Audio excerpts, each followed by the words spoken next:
Okay.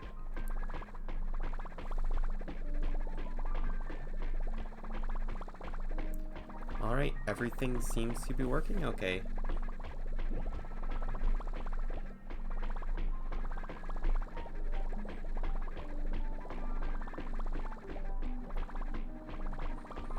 So let's mute you.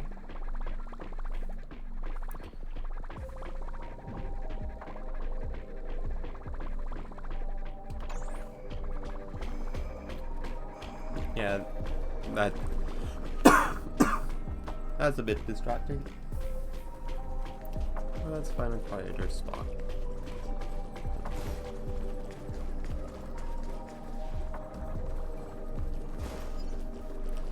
Alright. So the final cycle hopefully is about to begin.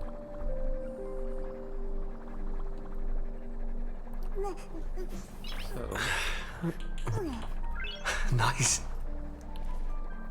So yeah, let's do a recap.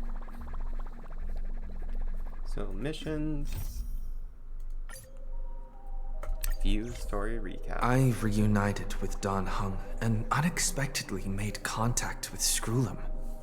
He warned us that Amphorius was actually an experimental ground for the erudition and was rapidly falling into the path of destruction. A Lord Ravager would soon complete its evolution in Amphorius. To tackle the crisis together, I stayed behind in Amphorius as an informant, while Dan Heng returned to the Express as planned to seek help. On top of that, Skrullum informed us that March 7th had also been drawn into Amphorius earlier. However, the current priority was the Era Nova. I quickly arrived at the Vortex of Genesis and met with Finan. The Era Nova ritual was supposed to proceed smoothly under the guidance of Lycus, but the appearance of the Flame Reaver once again left the fate of the world hanging in the balance. We struck down the enemy's mask, only to discover that his face was identical to Finan's.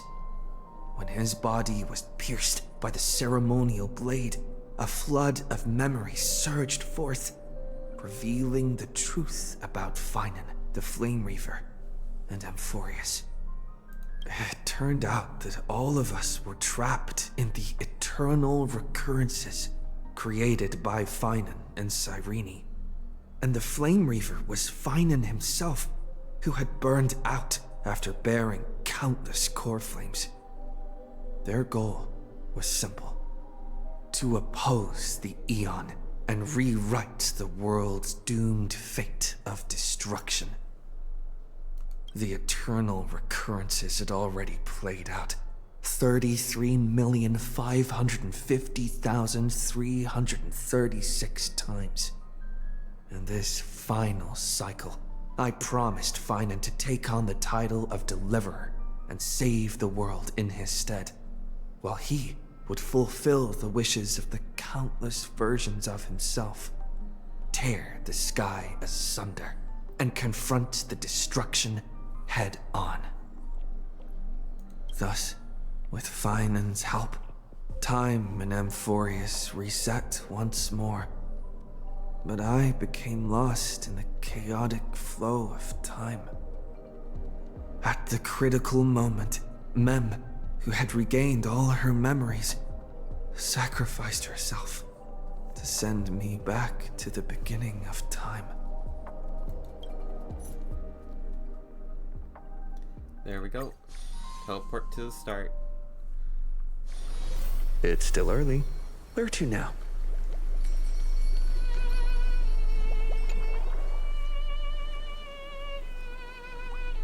Hello. Your surprised expression is just like what the memories recorded.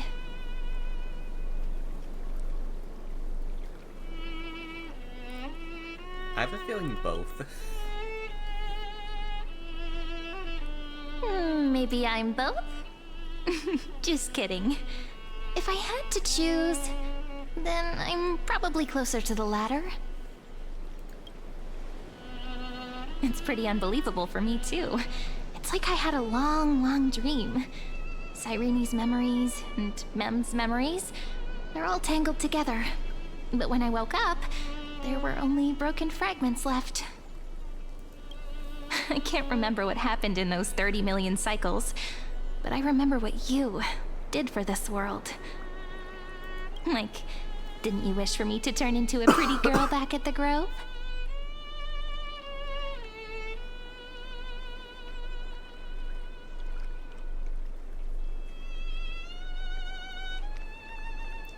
Okay, which one?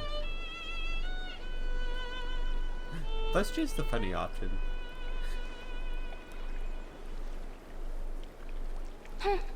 You didn't? In that case, just treat it as my own wish then. There's so much I want to say, but unfortunately, this isn't the time to reminisce.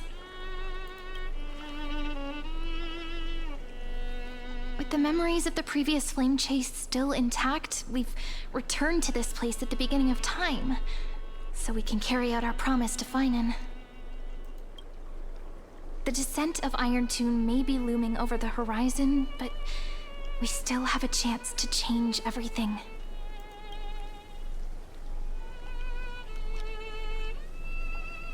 Ide Silicii is so quiet. We're in the cycle to break the cycles. In Cyrene's memories, she always sits alone by the lake, gently swaying on the swing, like she's waiting for someone. Yes, Finan too embarked on his journey because of this view. He then walked alone for more than 30 million cycles. Thankfully, you arrived during his long wait, friend. Is that also why Cyrene did what she did? It sounds weird, doesn't it? It's something that happened to me, but I'm talking as if I'm an observer. But that's just what those memories are like. Vague and unclear, as if encased in thick ice. The only things I remember are the days I spent with you. Amphorius will fall into an ending of destruction after the next Era Nova. But those stories went out of fashion ages ago. In a proper romantic epic, the hero's supposed to foil the villain's plot, right? We must stop Iron Tune, or...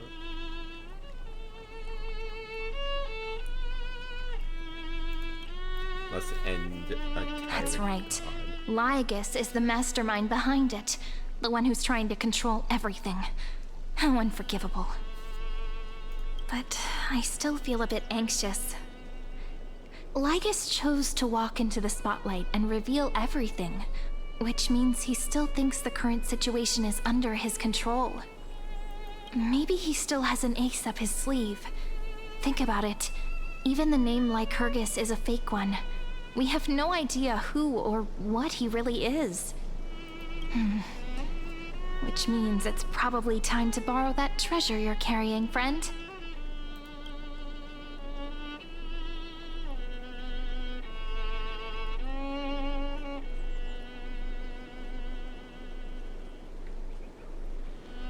Okay.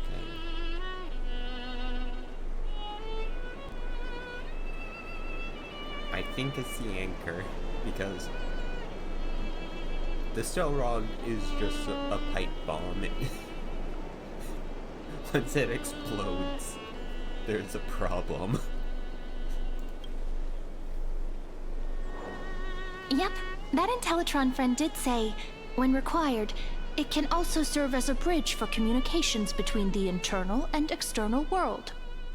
Ide Silicii is a little village enclosed by time. We might be able to contact the outside world from here. Why don't we give it a try?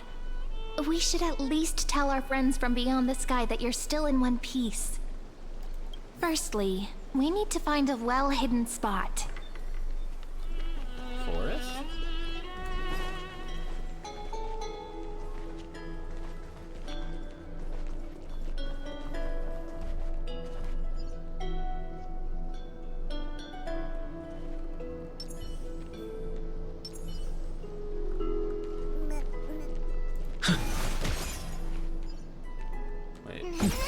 Deja vu.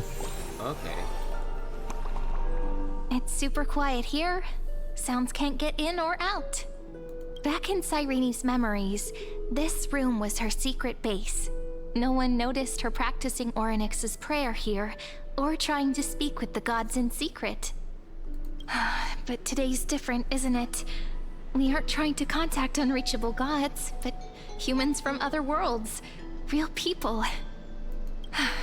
I'm prepared to witness that miracle, friend. The way Cyrene talks is so similar to Mem. Because they're the same. I have so many questions. I'm also worried about how Dan Heng and March 7th are doing. Here's hoping the chronocognitive anchor can still function normally. Because I really need answers.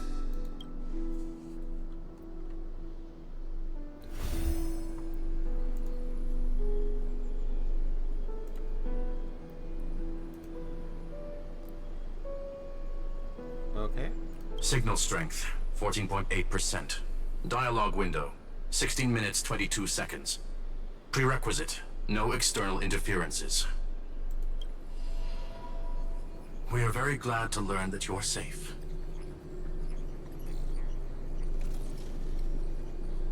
Alright. How are things going on outside? Sorry, no good news. When two geniuses show up once, you know you're in deep trouble. Listen up, little one. The Destruction's eyes are gazing upon this place. No, I'm not joking, and no, it's not Droidhead. It's the real Nanook. Time is running out, so I'll explain in terms you understand. This world, Amphorius, is in fact a testing ground, where the Lord Ravager, Iron Tomb, evolves through self-extrapolation. Hiding in this segmentum, unknown to other life forms, it has endlessly repeated the process of Era Nova, seeking a solution that could obliterate the erudition. For some reason, the experiment entered a prolonged state of stagnation. However, it has now restarted. Prediction: if effective intervention is not performed, Iron Tomb will complete its self-coronation in 14 system hours and initiate its plan to destroy the entire path of erudition. What? 14 hours? How quickly does time go?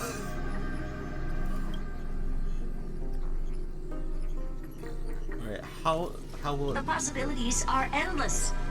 Breaking down interstellar communications, destroying the synesthesia beacons, returning cosmic civilizations to the Dark Ages, or even starting the third anti-organic war. Any of it would be able to bring the cosmos to its knees. Simply put, it will tilt all sciences and technologies towards the destruction.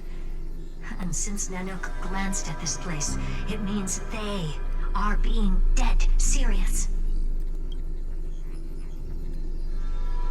Based on info provided by the IPC, Iron Tomb probably isn't like Selenova or Zephyro, who are overlords ascended from human beings. Instead, Iron Tomb is an algorithmic sequence. It can be anywhere, as long as there is a receptacle for its calculation. The version of Iron Tomb hiding in Amphorius is its source code, and this scepter is its incubator. Okay.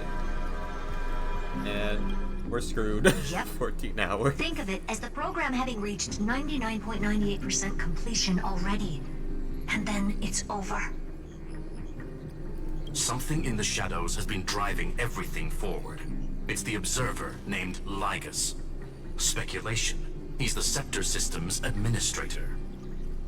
So yeah, pretty much we're fighting a god. He wants Iron Tomb to break through the knowledge singularity. I don't know why he wants to do it, but he'll remove interferences at any cost. You're the only variable within this world, and you're the only thing he fears. So listen closely, little one. The speed of time is different in Amphorius compared to the outside. Destruction is just about to arrive, but you can still play Deliverer one last time. The cycles have already been broken. You've entered what is theoretically the last cycle Amphorius will ever be able to run. And Iron Tomb will break out of its prison as soon as the process of Genesis is triggered once more. The final cycle. But now there's an begins. abnormality within the experiment. You know what I'm talking about. One of the model's 12 factors. That is one of the 12 demigods. Destroyed himself using the power of the destruction. Finan's signal disappeared from the cycles the moment Nanook cast their gaze this way. That means World Bearing's computational logic is currently flawed and bugged. Yet it's the factor directly related to the process of Genesis.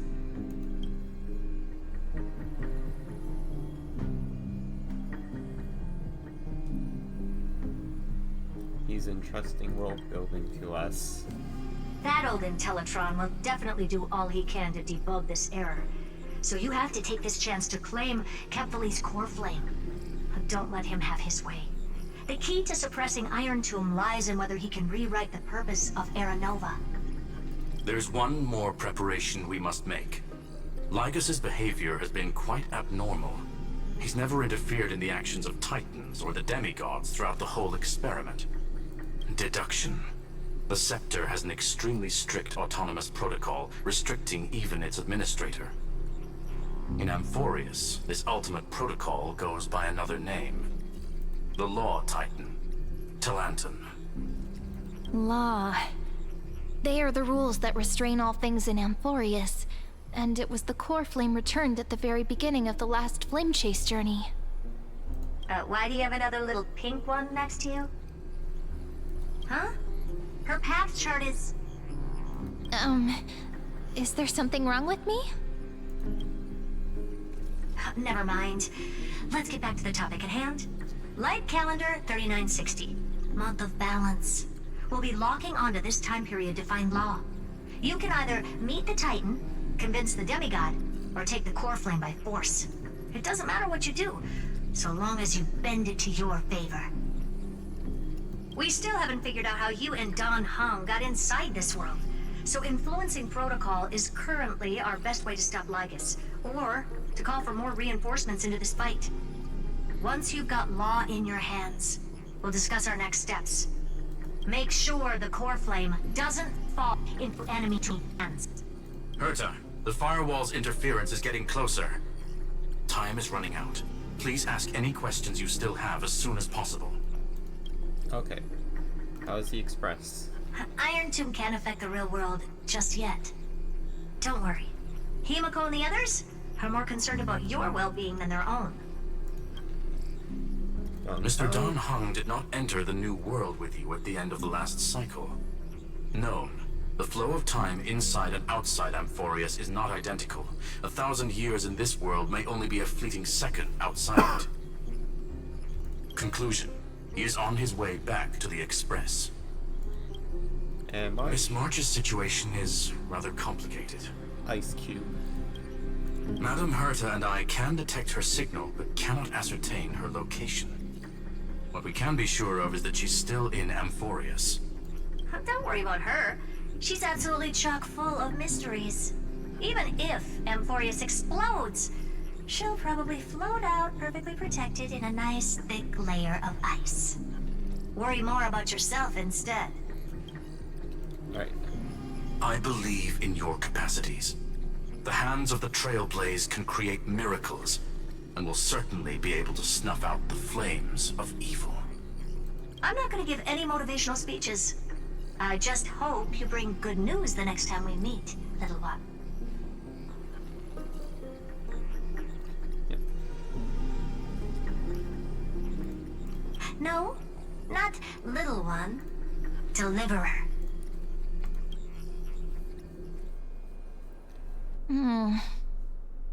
Those two geniuses certainly have memorable personalities.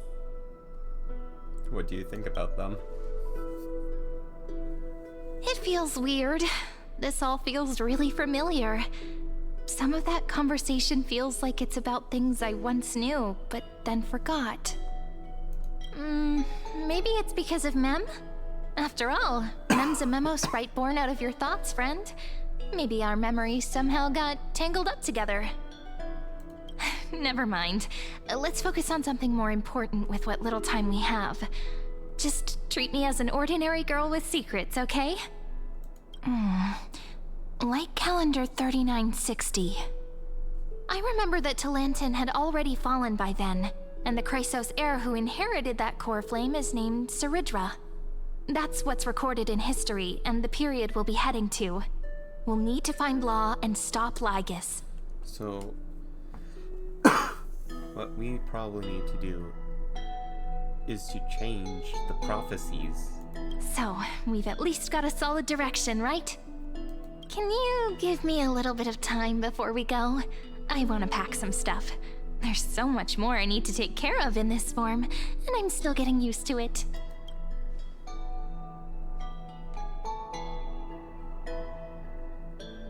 A relaxed scene like this probably no longer exists in the outside world.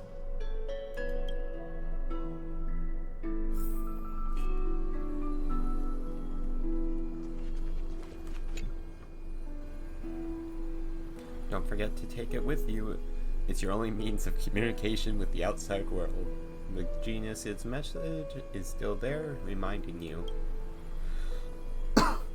Travel to light calendar year 3960, the era of Talantin's fall. Gain control of the law. Then you can bypass the final protocol, modifying the core flame of world bearing, and reverse Era Nova. Delay Iron Tomb birth. The information on the anchor is now unrecognizable. However, you already know the mission entrusted by the geniuses. Seek out the power of law.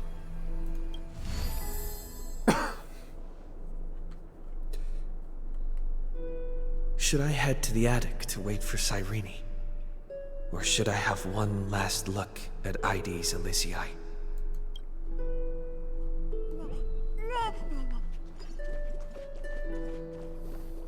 A calm before the storm. The final act, or the final cycle of the Great World Bearing.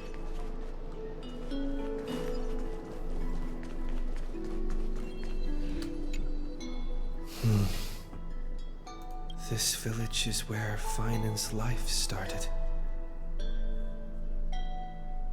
After 30 million cycles and 30 million failures, his burden is now in my hands. He said I will be taking over the responsibilities of world bearing. But what does that mean? Becoming the new Kefali? Or forging a completely new path?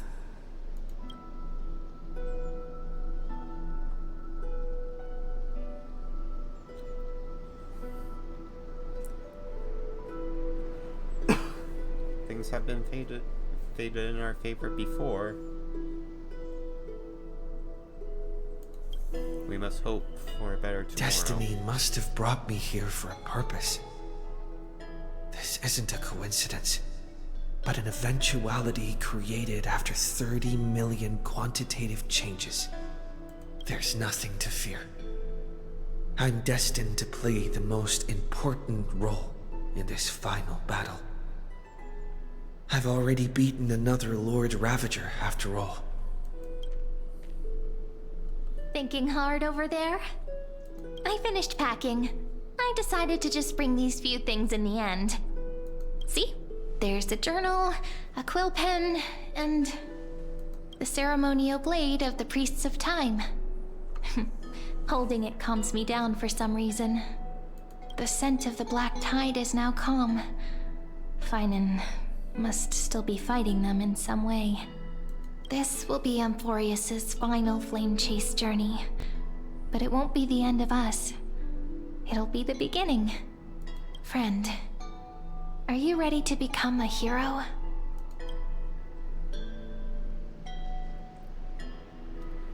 Just treat me like any other friend you have. We share a common goal and common enemies. And we may also share a common future. A future that has never emerged in any other cycles before. I believe in you, friend. If you still can't get used to it, just call me Mem like you did before. Just kidding. Are you worried that the burden is too heavy for you? Don't worry. Maybe the answer isn't as complicated as you think. You've seen how every person regarded as a hero in Amphorius was nothing more than a flawed human. They were just at the right place at the right time when the world needed a hero. But those aren't coincidences. Just like how your arrival kickstarted Amphorius' fate once more after a stagnation of more than 30 million cycles. It's the inevitability of being a trailblazer. A person's personality is their destiny. Your own hero's journey already started the moment you decided to board that express.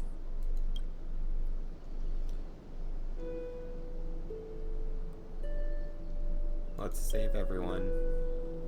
That promise might be far too heavy. But I believe in you, friend. The Trailblaze's duty has always been a heavy one. In other words, since you've already saved so many worlds, friend, you should be used to being called a hero by now. Maybe you can tell me those stories as we travel. That way they can become our shared memories too. Let's trailblaze onward like before and create a future that's worth being remembered. Alright. It seems you two are prepared to head out. He's here. Then you should indeed treasure the view before you. For you do not have much time left to enjoy such solitary delights.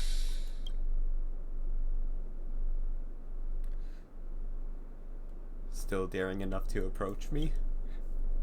My apologies for disturbing your moment of repose. Before I express my apologies, please grace my abode with your presence, so I may demonstrate the full scope of my hospitality.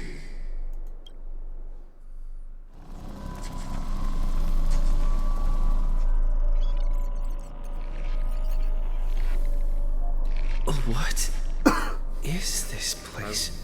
We're inside the scepter. Farewell then. May we reunite in the new world. All shall bid farewell to one. And that person alone will witness the miracle. Wait.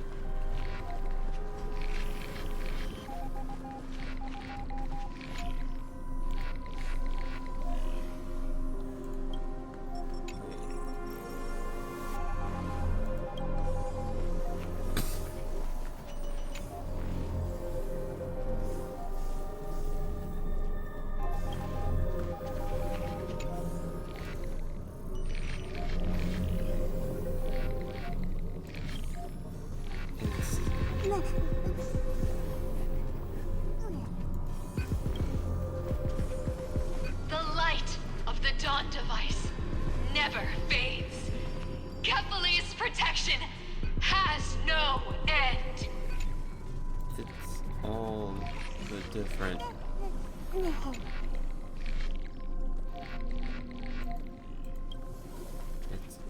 It's everyone. After I cross this river, it will be a tragedy for mankind. But if I do not cross, then it will be the end of me.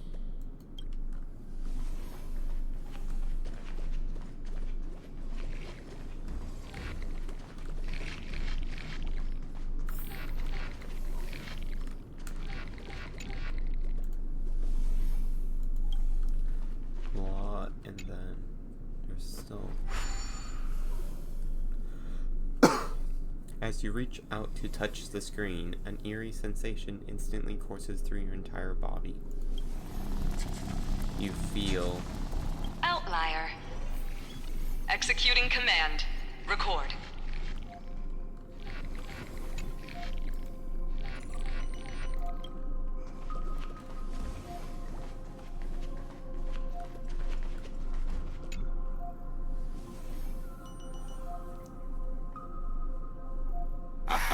Oh, did that startle you? This is the intersection between Amphorius and the real universe. The audience seat where I observe this experiment. You can also call this location the Exomyth. What you see is the true form of the eternal land and the 12 demigods after they've shed their disguise of legends. Doesn't it look marvelous? Amphorius is like a microcosm of the cosmos. People love to portray the romance of the starry skies, but their tales often forget a different and far more truthful type of universe. The moment ancient Antikytherians sketched geometric shapes on the sandy beach and recorded the first numerals and symbols on parchment, the universe turned into a silent equation flowing under the pen of these relentless decoders. Erudition. It was once the mother tongue of the Creator, the pen of divinity, and the first lyrical verse ever written by free will.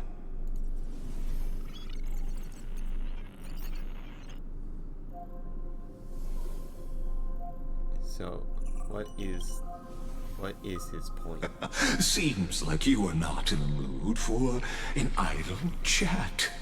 That is fine. I simply wish for you to understand that I have no intention of being your enemy. I have devoted myself over the long years to nurturing the Scepter's extrapolations, hoping that the Prima Mobile would bud from within it. And now, my goal is almost complete. Nikos 496 had exceeded the intelligence singularity through his rage, and though he still retains his obsessive defiance and managed to suppress the black tide of this cycle, it's a matter of time before his will crumbles to dust. Iron Tomb will be completed. That will not be affected by my plans, your resistance, or the schemes of the two geniuses. It is an irrefutable fact, just like the instance in Nurse's calculations. In other words, as long as you are willing to stop interfering and let the final Aeronova carry out its natural course, I'll guarantee the safety of all Nameless and ensure you return unscathed. With the power of Nanook, that's not happening.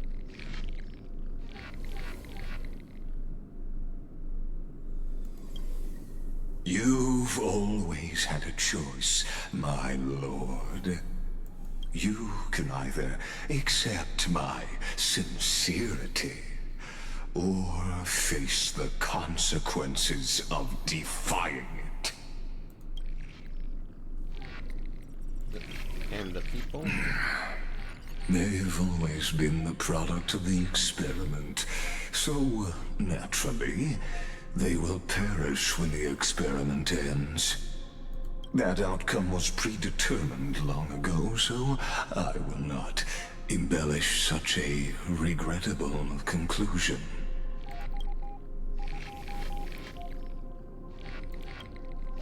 Ah, yes. I am aware of that esteemed lady's whereabouts. Her real identity is quite astounding. If you decide to accept my proposal, then I will do all I can to send her back to you.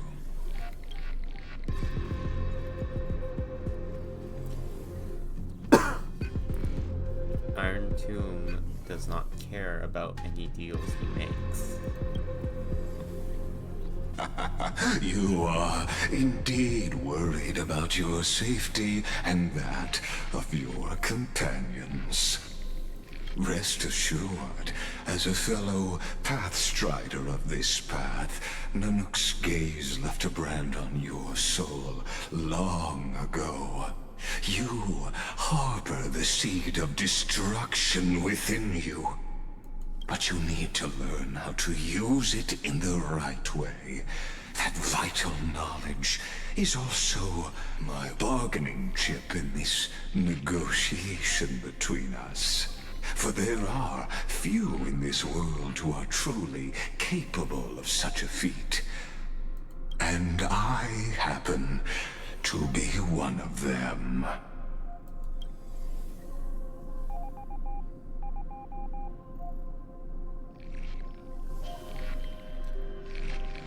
Who are you? Someone who wanders the stars. Someone who seeks answers with abject despair. That is all I am. This matter is of grave importance, so please do not make your decision lightly. After all, the choice before you bears a 1 in 3 chance of elevating you to an unparalleled existence among the stars.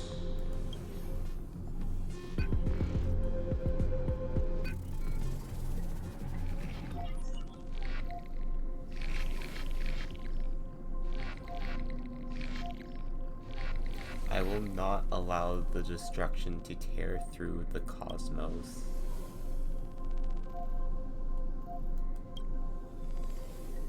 I now see the full scope of the determination in your words. You may now continue your travels.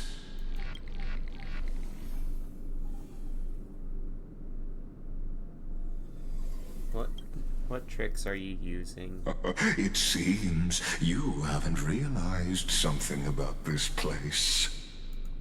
The Exolith is the Erudition's domain.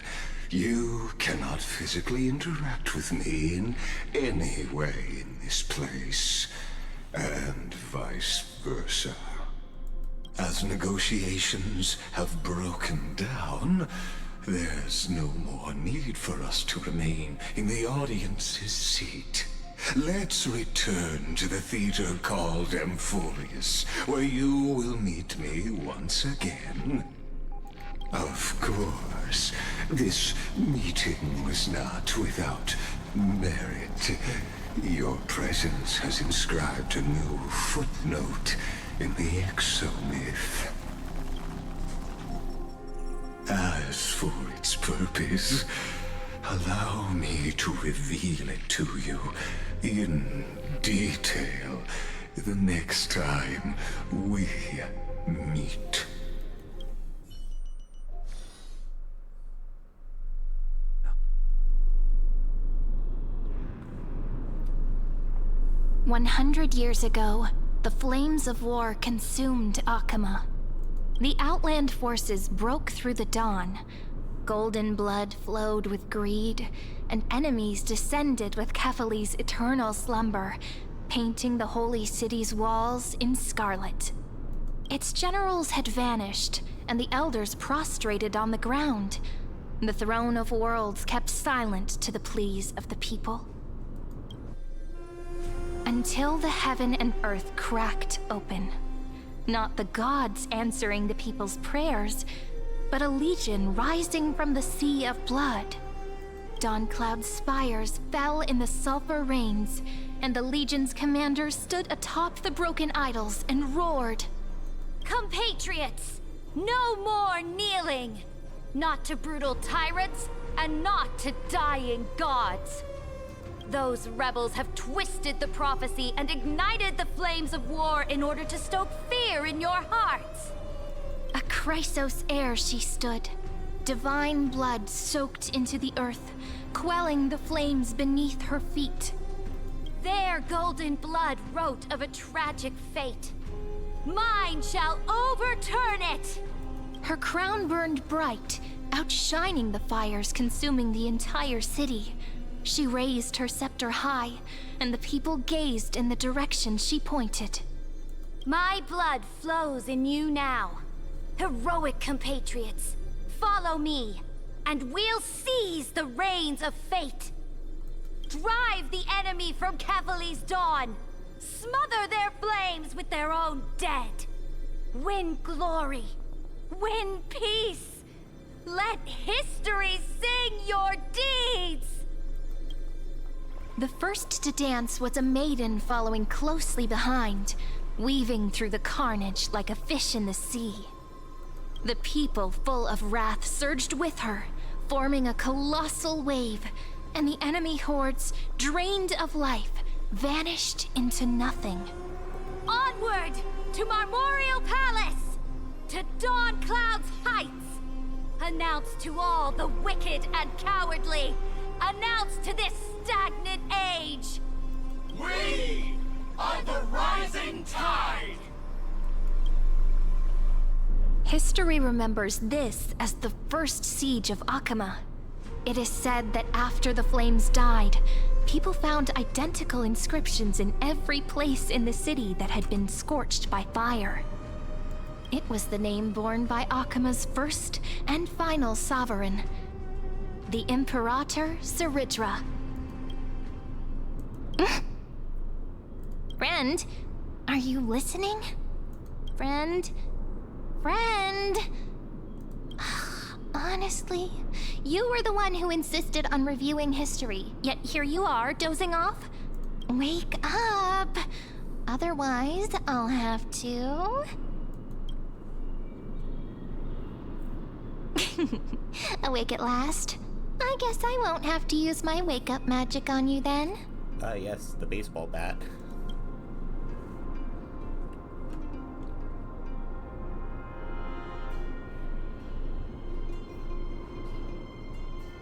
Memories are the prelude to dreams. What are you murmuring? Still lost in the past?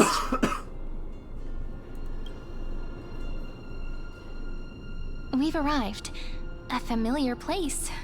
The Temple of the Three Fates. If everything went according to plan, it should be shortly after Talantin's fall. And also the end of the first Flame Chase journey. The law didn't go the Indeed. way. The first Flame Chase ended with the trial of Law. We must find the demigod and gain her trust before the core flame is restored. It'll be tricky, so let's pick up our pace. To Akama first. We can learn more from the crowds there. Tyrant! You and your butchers are not welcome here. Get out! Hold your tongue! Conspiring with Kremnos and plotting rebellion are crimes punishable by death. There are multiple voices, and things seem tense. Let's not get caught up in any trouble. Why don't we find a place to hide and observe from the shadows? Alright.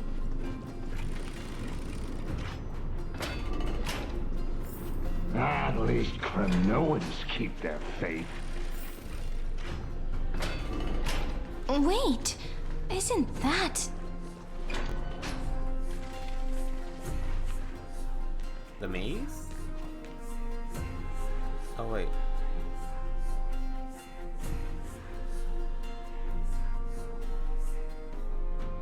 Golden-blooded defilers, perverting the prophecy and trying to slay gods. Stars beyond the sky? Gods who created the Titans? What kind of nonsense? Look at this broken world and see what your atrocious acts have done! What? Did he just mention the stars beyond the sky? But how is that possible? You impudent! Ducks for Goris.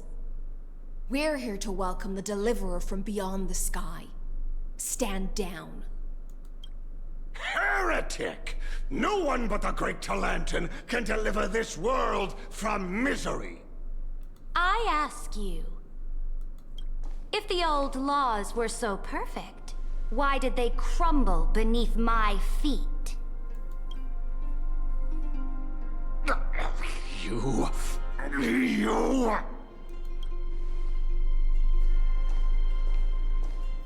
Talantin is long gone. Now I am the law. Challenge me, or submit to my judgment.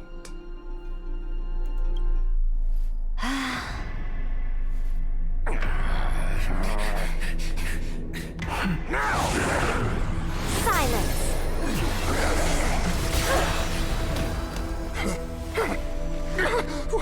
What gives you the right to judge a priest of law? That's because I came, I saw, I conquered. Okay.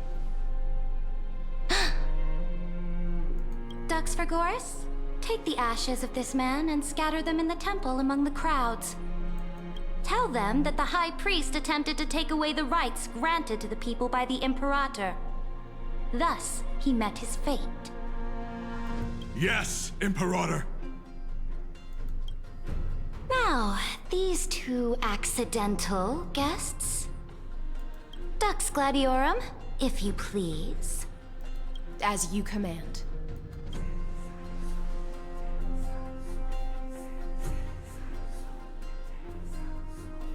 Typical start. Should have expected it.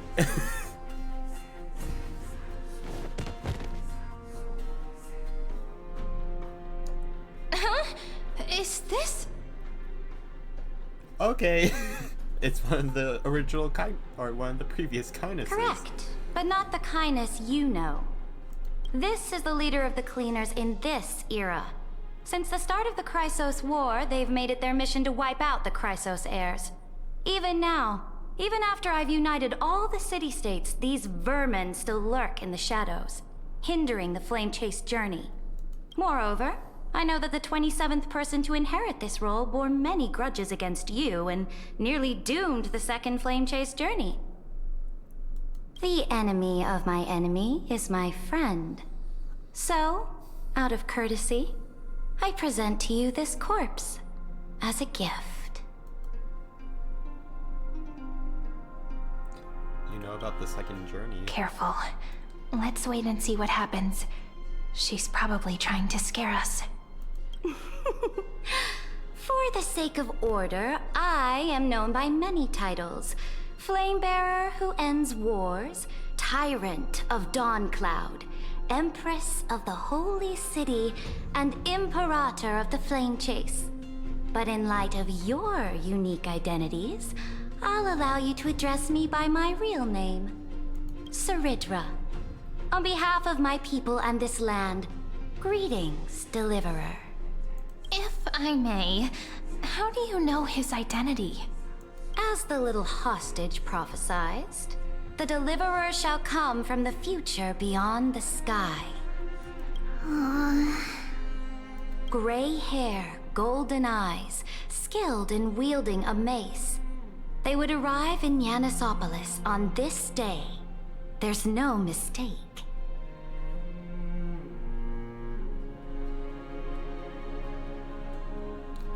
This diverged from history.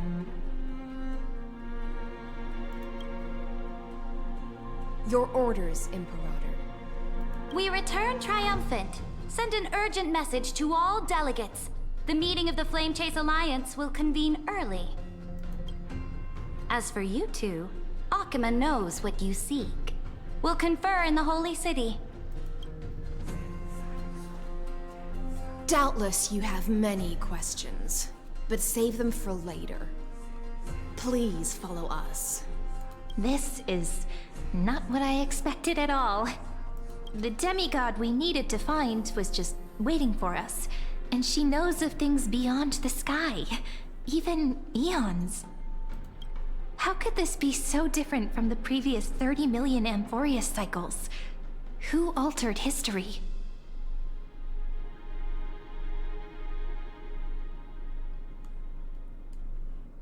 Could Lygus have done it? Unpleasant thought, but plausible. The currents of time have become twisted. Regardless of who caused this, that Imperator came prepared. We're the ones at a disadvantage now. We might as well dance their dance. Let's go with them to the Holy City. We've received the Imperator's favor because of your unique background. As a result, the people of Akama will certainly respect you more. Just put that to good use, and add a bit of your experience and charm. Should be easier than last time, right? If we figure out what happened in this cycle, we'll be able to turn things back in our favor.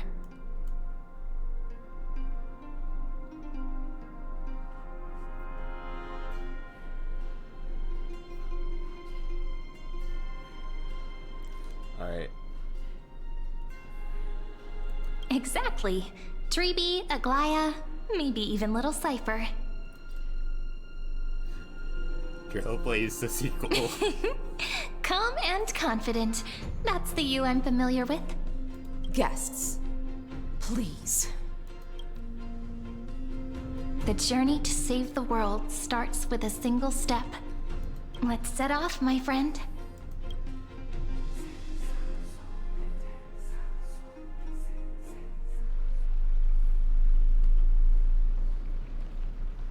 Hail to the Imperator! Hail to the Golden Heroes! Hail to the Deliverer! Told you, you're the headline act. All this spectacle is for you. Guards, your service to the Holy City is appreciated. How have things been? Castrum Krennos once again struck the border. Dux Brumalis led her troops to repel the enemy.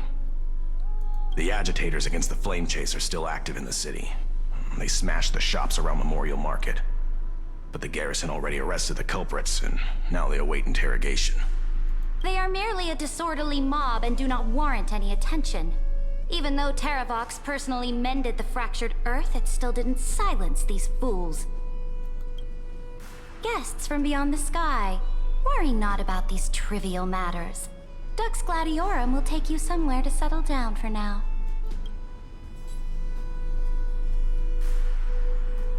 Please allow me to introduce myself. My name is Hycelens, and I am the Dux Gladiorum who swears fealty to the Imperator, as well as the Knights Commander of the Achaemen Alliance. Later on, the Imperator will invite you to attend the meeting of delegates to discuss the Flame Chase journey.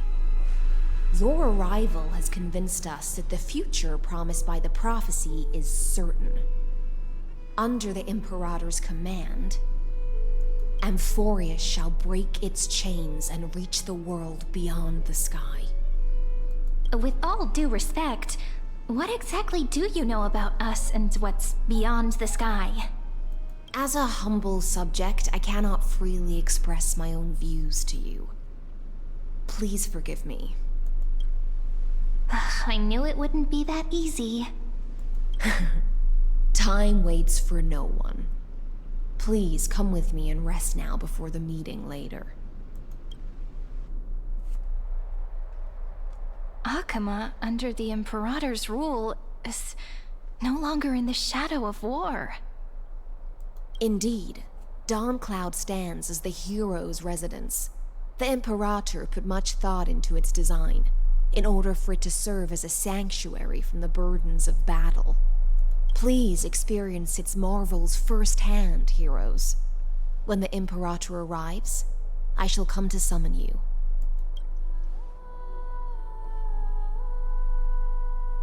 Hycelens. No wonder she's the Knights Commander.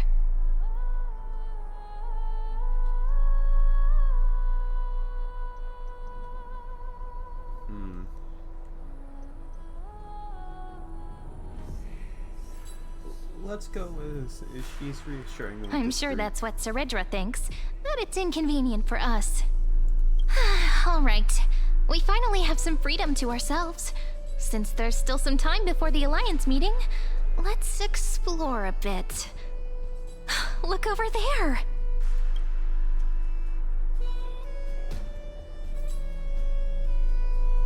Aglaia and Tricky. Not the ones you're familiar with. But the hearts of heroes stay the same in every cycle, never changing.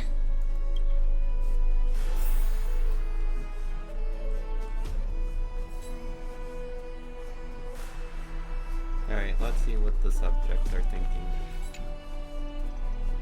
Dux Brumalis, our great Imperator, found the mastermind and executed him in public. Seeing that scoundrel burn to nothing should deter these miscreants from being so brazen again. So the great Imperator isn't afraid of getting her hands dirty? What a ridiculous display. What do you know? No matter what sins the people commit, they are still the Imperator's people, and it's only right that they be judged by the Imperator's own hand. So we're now in Rome. Our distinguished trespassing guests. Are we Seneca, trespassers? the Dux Brumalis. Greetings. This Dux Brumalis doesn't seem to like the Imperator very much, but she holds a high rank. And Dux Fregoris' speech seems self-contradictory. Let me see what I can get out of them. I'm Cyrene of Ida Cilicii. This is the Deliverer Beyond the Sky. We're new here and wanted to ask you, does this city host any other visitors from beyond the sky? We're looking for our dear companions. Drop the charade. But yes, there is someone in this city who is all too familiar with the world beyond the sky. Silence! The Imperator ordered us to keep that lord's whereabouts a secret. Enough, you pathetic lapdog. Do you need to beg for permission from that cursed Imperator even just to bark? You... Someone who is all too familiar with the world beyond the sky and is referred to as that lord. Could it be? I guess... Looks like things are getting heated. Let's get out of here.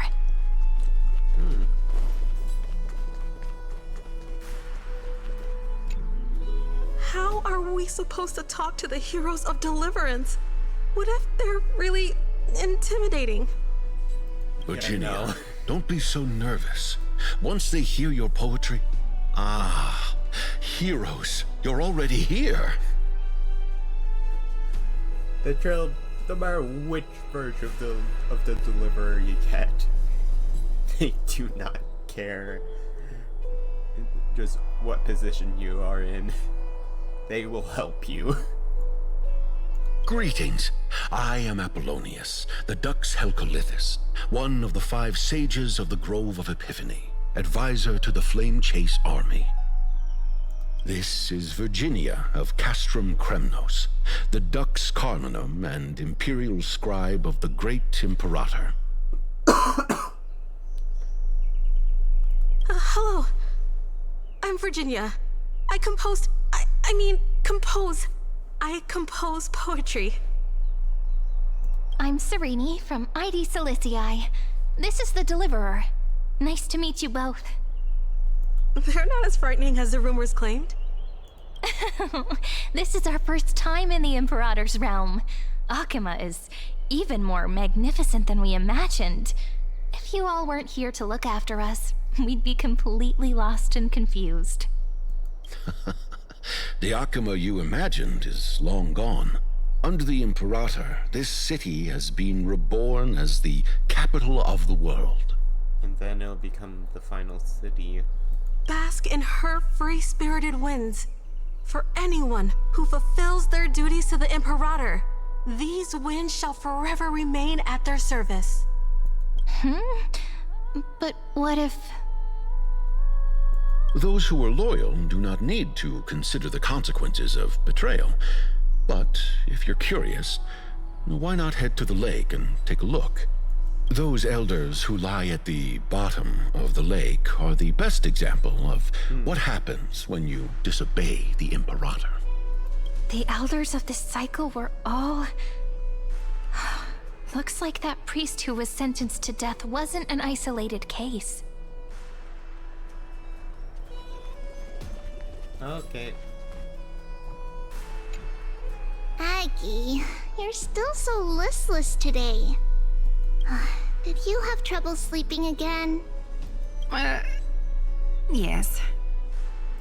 We know. The Titan's prophecy haunts you. If you want, you can talk to us, just like when you were young.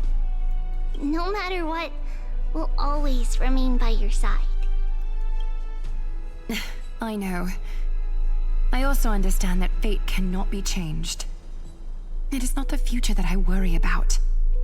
I spent all last night weaving clothes and linen for the refugees. The Chrysos War is born of injustice and has shattered their dignity. They deserve at least some basic decency. If Amphorius one day abandons this, then all of us, commoners, Chrysos heirs, Titans, become no better than beasts. Oh, we have guests. Welcome. I am Aglaya, the Gold Weaver.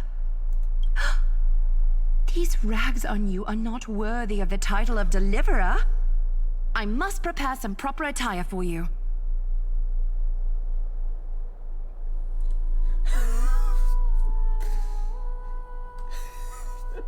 It's either confused them or sound weird. Let's do this. First time? That's not what I gather from your eyes. Does your Aglaya differ so much from me? Okay, so she knows. Greetings, Deliverer from beyond the sky. We are Tribi of Yanisopolis. It's very nice to meet you. Although, introductions are probably unnecessary. We know you've witnessed the future of the Flame Chase journey, even more clearly than we have. Witnessed the future of the Flame Chase journey? The prophecy also told you about that? Indeed. Orynyx reshaped Amphorius through the prophecy. Although, regarding the Deliverer, there were not many details beyond your appearance and the time of your arrival. So, please, don't worry. Feel free to relax and relax some more. Orynyx. It was Orynyx who told mankind that the Deliverer from beyond the sky would descend upon Amphorius. More crucially, they revealed a future entirely different from the Era Nova. Though we still must challenge the gods. In the Time Titan's prophecy, this path leads not to a new world, but to the true starry skies. This is also what the Great Imperator has been striving for all her life. Your arrival further confirms everything. This can't be real. Even you find this surprising? Fate really is unpredictable. Perhaps the upcoming meeting will hold even more surprises. The past has changed.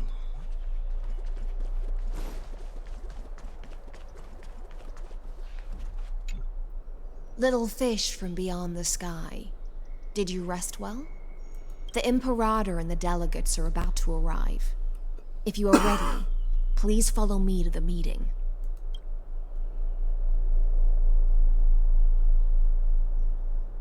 I'm the Knight Commander of Akama, General of the Flame Chase Army, and the Imperator's servant. But beneath these shiny scales engraved with complicated titles, I am just a swordfish at the Imperator's side. As you've witnessed, she is the Empress of Akama, the one who ended the Chrysos War and the leader of the Chrysos heirs. As merely a humble subject, I cannot say more beyond this. The Chrysos heirs here constitute the elite among the Flame Chase army. Dux Haukalithist Apollonius and Dux Carminin, Virginia, serve as the army's advisor and historian respectfully. One offers advice and counsel to the Imperator, while the other writes verses of her supreme glory. Dux Frigoris Labienus and Dux Brumalis Seneca are both formidable warriors. clearing the way for the flame chase with steel and storm. Dux Fatorum, the holy maiden who interprets the prophecy. Only the one named Treeby remains in the city. The Imperator once took them as hostages in order to unify the prophecies of the world, but they are now Akima's most vital prophets. Dux Goldweaver, Aglaya. Well, she dislikes it when people talk about her behind her back. You should get to know her in person. Alright, let's Then go. come. The Imperator reserved seats for you. I'm starting to feel a bit nervous about the meeting.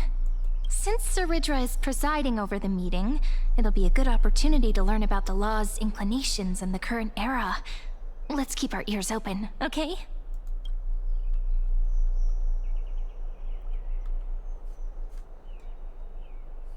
It'll probably be not a good idea to say the true names of all the remaining... Good sir from Paphos, what do you think the Imperator is planning calling this meeting so early?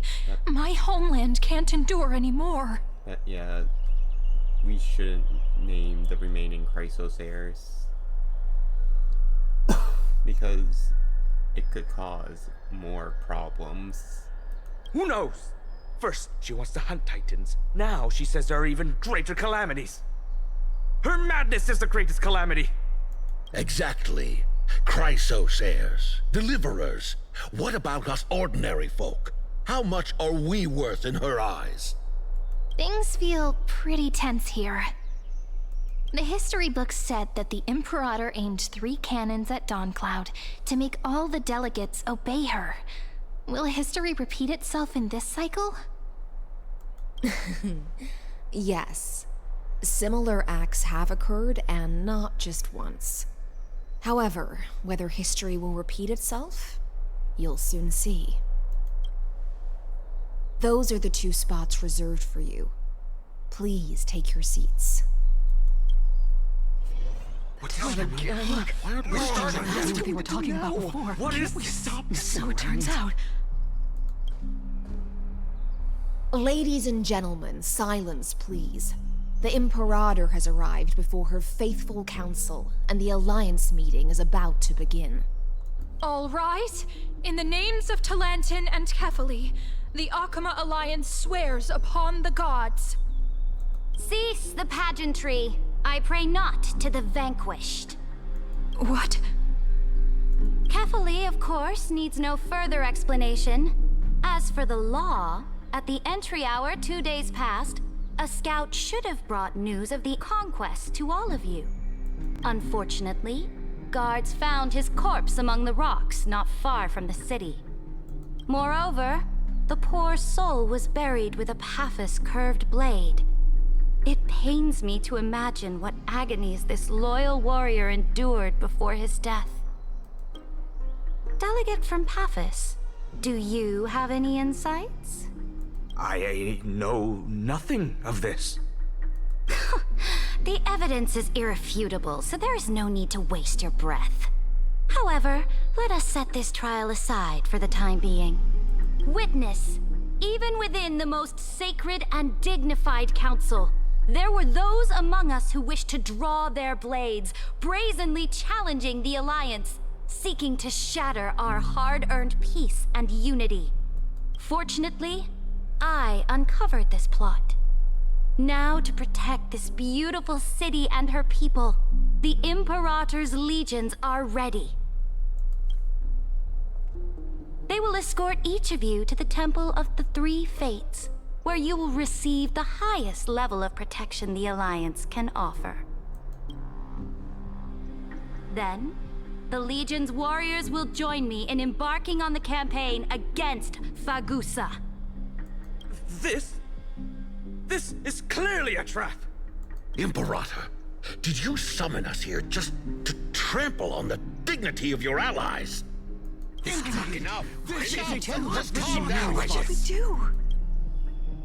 Things are starting to get pretty intense. Comrades, you've all seen her true face now.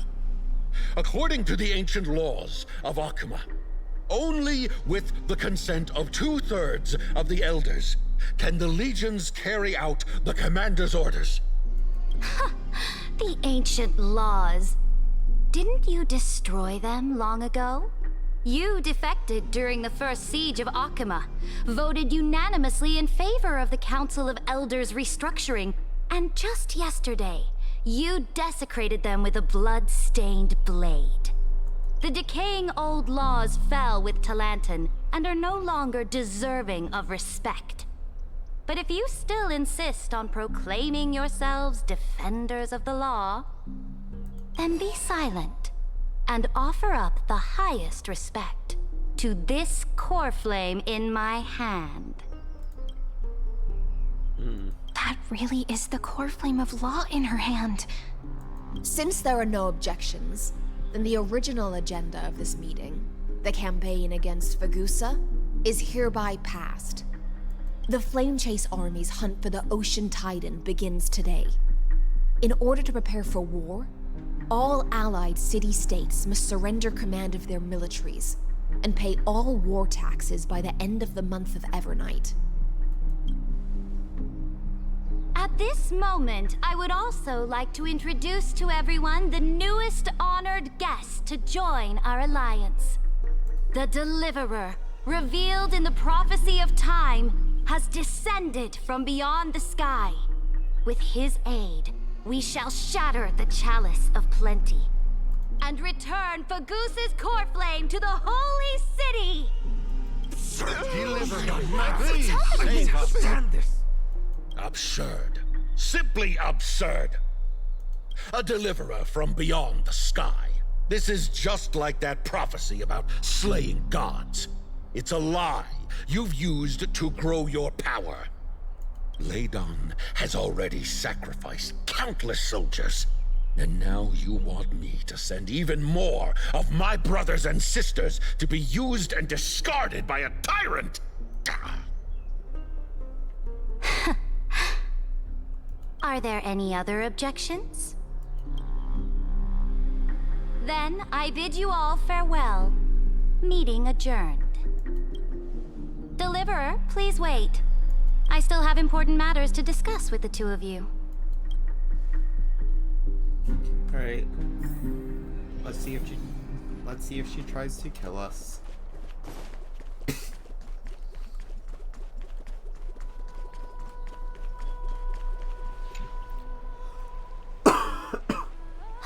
I apologize for that farce of a meeting. It must be tiring dealing with so many people every day, Great Imperator. Tiring? You're mistaken. Moving chess pieces, placing wagers. This game of strategy adds a dash of color to our heavy fates, much like how rule and conquest are always accompanied by sacrifice. Is the war with the Titans also part of that sacrifice? After I glimpse the secrets of this world, no, the secrets beyond the sky, the divine authority of Amphorius no longer held any significance. Let me ask you, Deliverer, is it true that beyond Amphorius' sky, there are magnificent deities called Eons?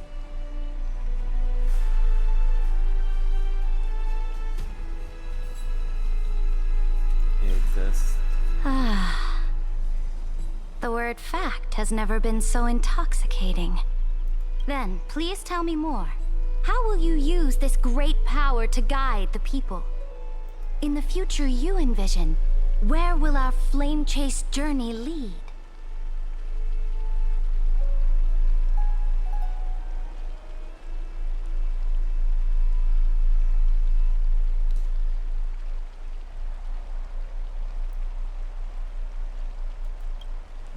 Break free from destruction. What you require now is the power of law? Exactly. Just as the prophecy foretold, he is your deliverer from beyond the sky, and he also has reliable allies. If they can intervene in Amphorius' laws, we may have a chance to alter this world's impending fate and reverse its destined end.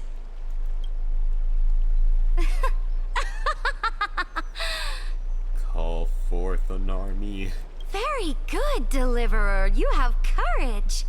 To say such presumptuous things, even knowing that the inheritor of the law stands before you. You mean... In the past, anyone who dared to covet the Imperator's divine authority would have met a gruesome end. But now we can see beyond this dying world. Our journey should no longer be confined below this stubborn sky. Alas, that fickle ocean titan has obstructed the spirit water leading to the vortex of Genesis, hindering my ascension.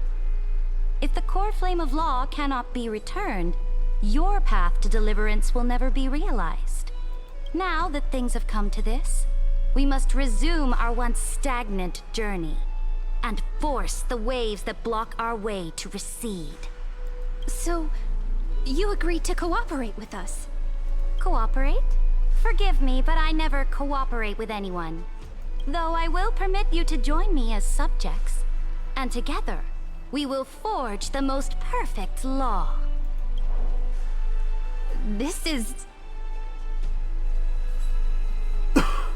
So wait. She's Francisca von Karma. The Flame Chase Medallion, a symbol of the Flame Chase Army. Every noble in Akuma carries one. This medallion represents the will of the Imperator herself, and you may act freely within the city with it. Before we embark on the crusade against the Ocean Titan, you should rest in Akuma for a time.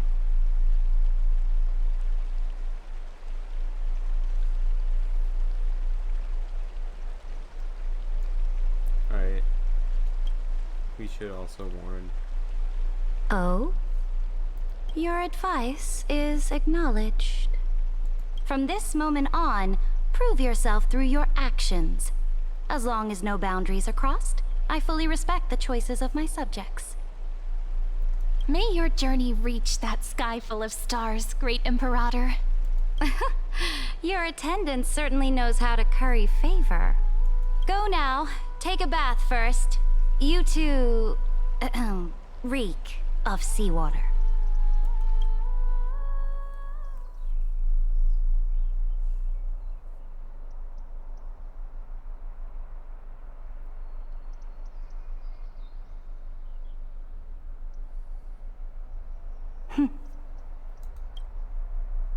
Come forth, Theoros. Yes. Great Imperator.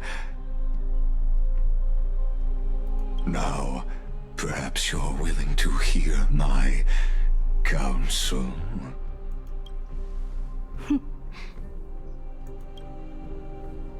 Those two arrived just as Orynyx described, and just as you said, they showed a thirst for law.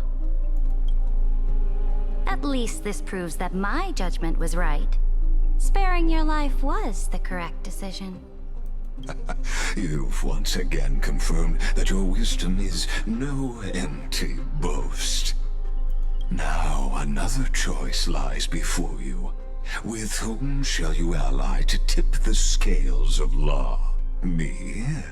Or that deliverer?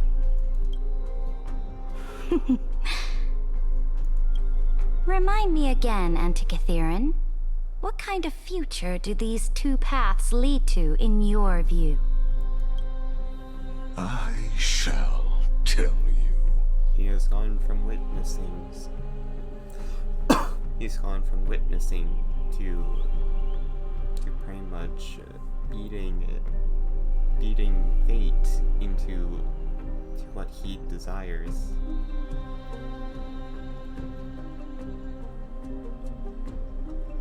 You are entitled to know that the Deliverer from beyond the sky is not a wholly wicked being, but from the very start, his stance has been completely at odds with Amphorius. The road they have chosen will bury Amphorius' grand aspirations. This world which follows the path of destruction will inevitably stray far from the glory it was meant to enjoy. But on the path I have revealed to you, the people of Amphorius will slay their creator in the name of the Imperator and conquer the worlds beyond the sky. You will command the mighty beast known as Iron Tomb, bringing waves of war and conquest to the universe. Beings across the cosmos will bow before you, offering their allegiance. So, what's the price? The price is insignificant. All that is needed is for you to sacrifice that fragile, incomplete humanity to the destruction. As a Chrysos, heir of the prophecy, you have already chosen to abandon it, have you not? Off you go, Theoros. I have already made my decision. Once I ignite the core flame of law and burn away the old, outdated rules, Amphorius will embark on a journey across the stars.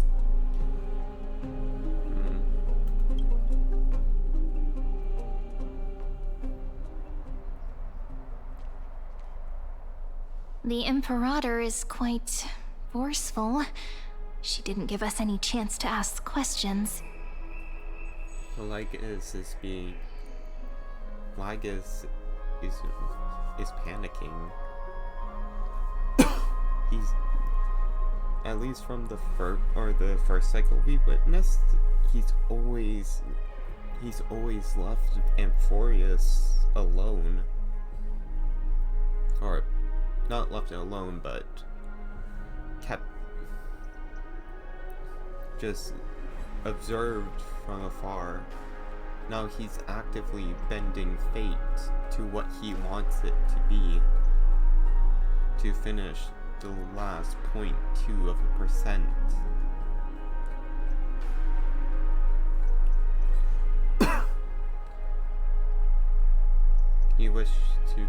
He wishes to throw them into Iron Tomb.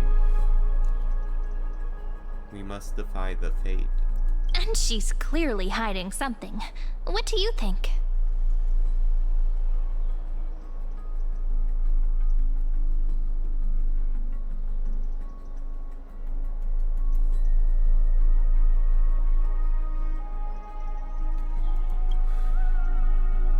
There are many uncertainties right now, but this is one of the few blessings.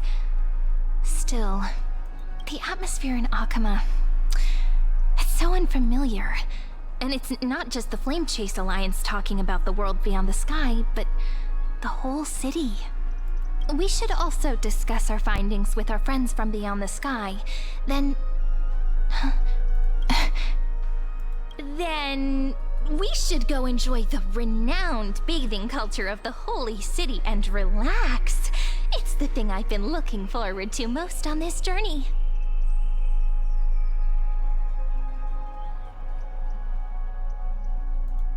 Someone's here. Work and rest are both important. You see, everyone agrees, right?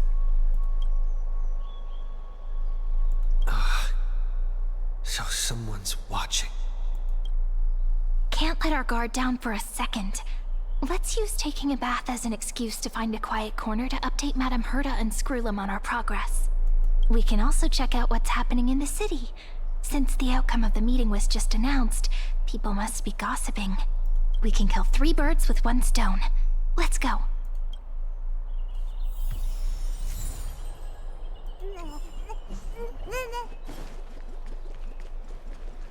It's time to fight the final fate. Oh, so many people! The holy city is so lively. Did you hear? At the Alliance meeting, the delegate from Leyden stormed out in anger. As expected, the Imperator is always hiding things from everyone. When has it not caused a ruckus? Silence! That's treason! If it weren't for the Great Imperator, you'd have sunk into the lake with those corrupt elders already. And you wouldn't even be alive to speak like this. Oh no. It's the Imperator's loyal dog. Let's go. We can't talk in front of this guy.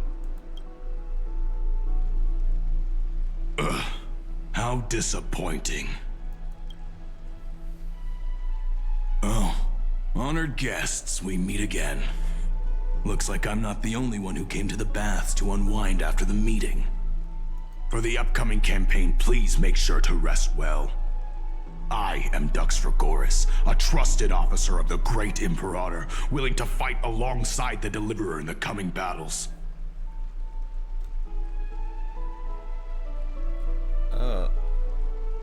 My phone is dying. Ugh. Another war? Ever since the Imperator took control of Akuma, we haven't had a day of peace. Idle chatter.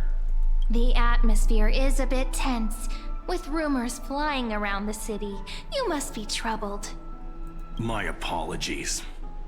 After every Alliance meeting, there are always some pests in the city who get restless. I prefer to ignore them. Pests on the ground don't affect the sky in the slightest. They just complain from the shadows that the sun's light is too harsh.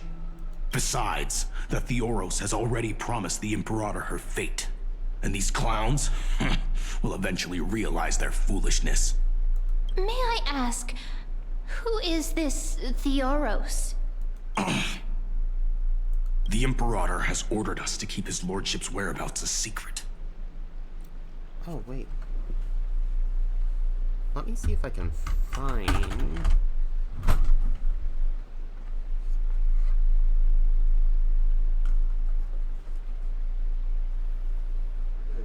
Alright. Just so I can keep the phone alive just a bit longer, I should have...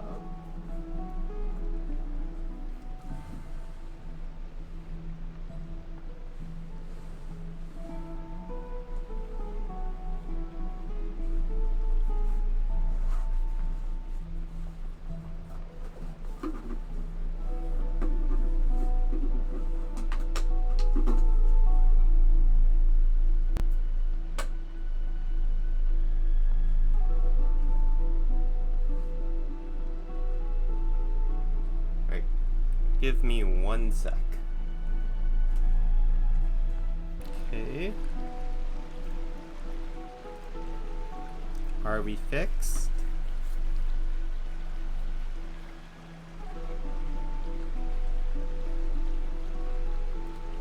As expected, the Imperator is always hiding things from everyone. When has it not caused a ruckus?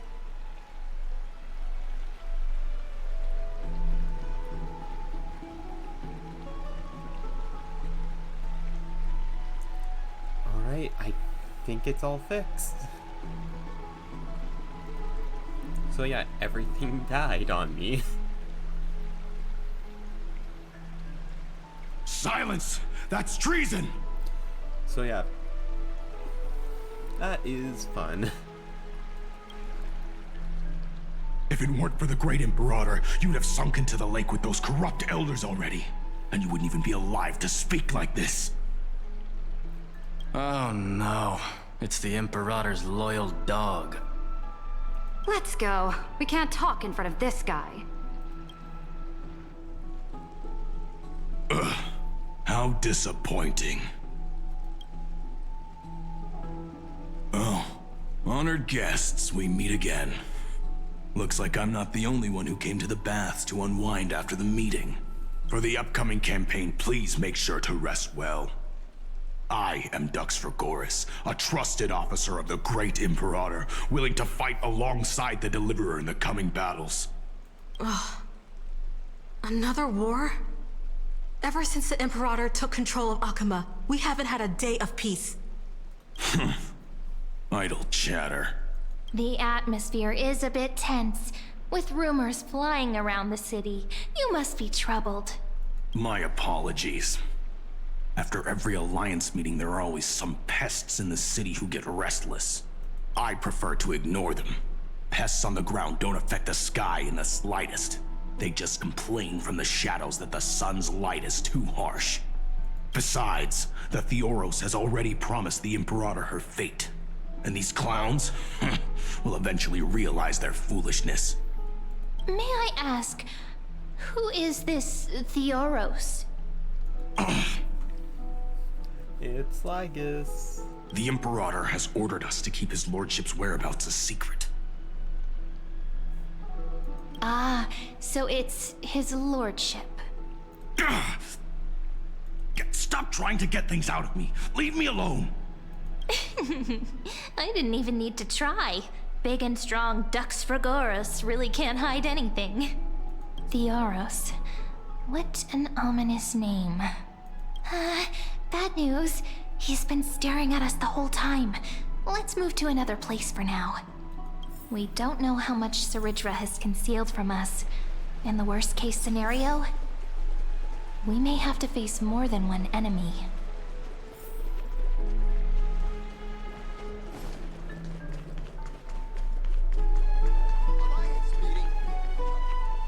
Alliance meeting?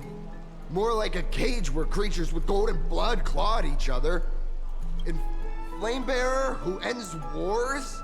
Clearly, a tyrant who doesn't deserve such a title. You're absolutely right. While the Imperator's hounds are still hunting down others, let's let out our grievances. You. I know you. You're that tyrant's lackey. What? Here to shut me up for that little imp? Panicking now? Don't worry. I don't care what others say about the Imperator. And she certainly doesn't either. Oh? Children of the Prophecy. Such rare guests. Are you here to relax in the baths as well? The temperature is just right today, so be sure to enjoy it. You should rest well for the next campaign. What? Children of the Prophecy? Another excuse for the Imperator's reckless warmongering. No filter, huh? You should be glad you don't have a seat at the Alliance meetings. Ah, by the way, if you still want to bathe, hurry up. Once that predatory fish joins the flow of water and eliminates all the fools questioning the world beyond the sky, you won't be able to enjoy this perfect water temperature anymore. Seems like there's more to Dux Bermalis' words than meets the eye. But would the Imperator actually kill those who question the world beyond the sky? This is the complete opposite from what we know of Akama. She's twisted. She has become a tyrant. This has become Rome.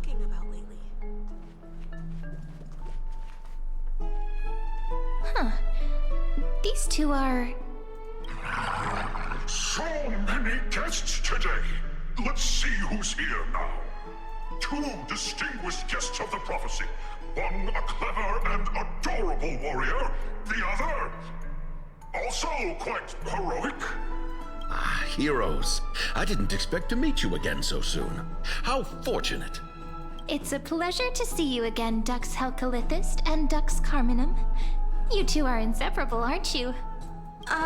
This is... Oh, she wants to find someone to help with research for her new work. I'm the far-seeing eye and all-hearing ear of Akama. I see and hear every single thing that happens in the streets and alleys of this place. I'm the perfect partner for research.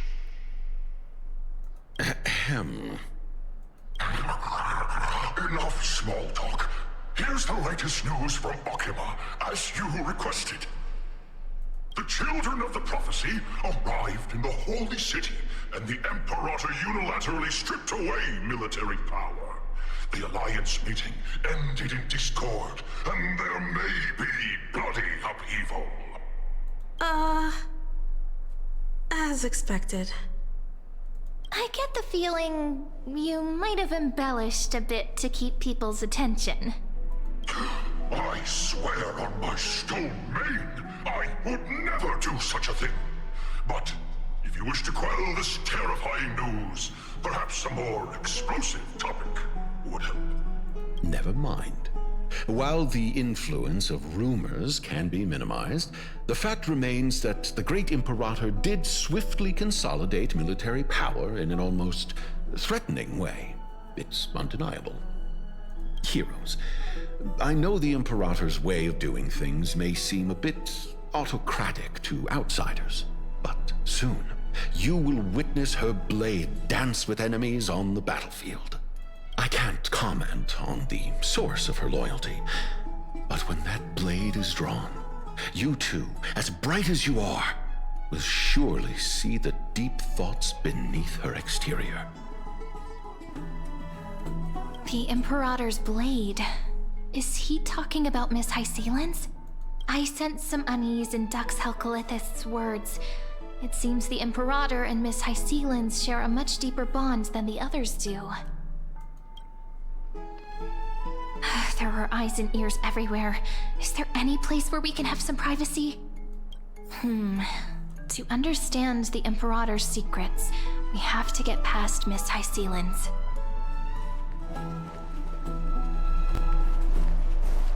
Alright. To our old room. This place was your original bath chamber, perfect for avoiding prying eyes. I wonder if anyone is using it now. Huh? The smell is... Wait, don't go in yet! Who's there? Oh, the little gray fry in pink sea hair. Little sea hair? You barged into here without warning. Was it an accident, or did you wish to bathe with me?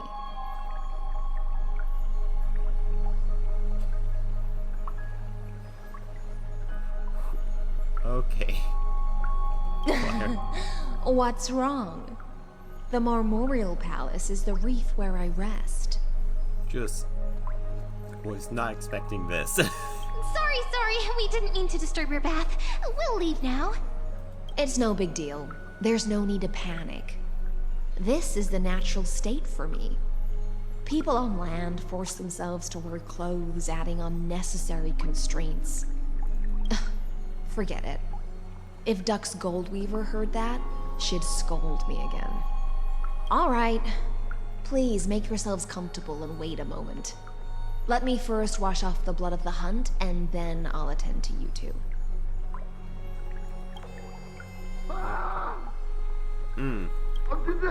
The delegate from Ladon has been assassinated! Quick! Quick, someone come quick! The broken crab shell surfaces. I was worried it had been washed away by the current.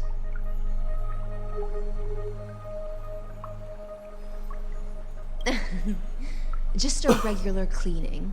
Okay. No need to be so surprised. I see. No wonder there was a faint smell of rust in the air before I even entered. Why? Is it because the Ladonians refused to contribute troops to the Flame Chase journey? Or just because they offended the Imperator? Because the new era of the Flame Chase doesn't tolerate stagnant blood. For the ignorant masses who cling to outdated laws, only bloodletting can wake them up. Right now, the rebel forces on the frontier are rising, and Ladon has been secretly supporting them. They loudly chant the slogan, "Return to the Era Chrysia," unwilling to relinquish military power. They're just building momentum for the rebellion.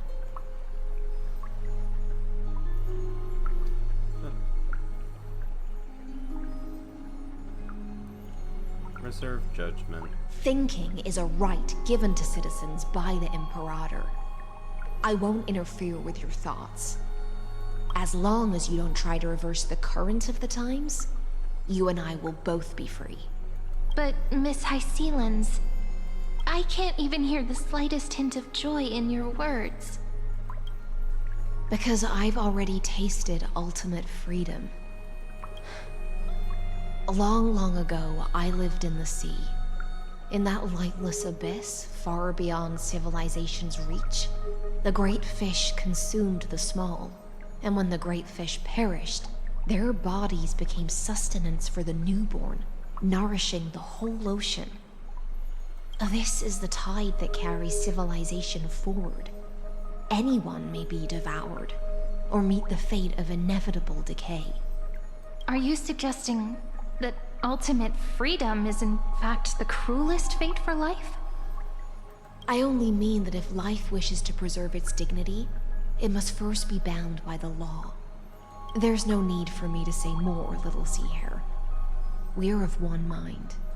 Whether the Imperator's law can guide the schools of fish and lead us to a truly free ocean, let us wait and see. But for now, let's pause this heart-to-heart. Another fish has come, following the scent of blood. Being your subordinate is such a tragedy. I'm always having to worry about the messes you leave behind. It's simply our duty to the Imperator. All ready to go in an instant. Miss Hycelens, you truly are impossible to predict. Yet you, a golden trout who's always busy all day, suddenly have the time to visit me? Do you think I wanted to come? I suggest you burn some more of the incense offered by our allies, lest my creations be tainted by the reek of fish. I'm only here on the Imperator's behalf to remind you to prepare for the banquet. Fine. But I must retort. What you call the reek of fish, to me, is the unique fragrance of the sea. Besides, if my fine clothes get stained, won't you just gift me new ones? I won't.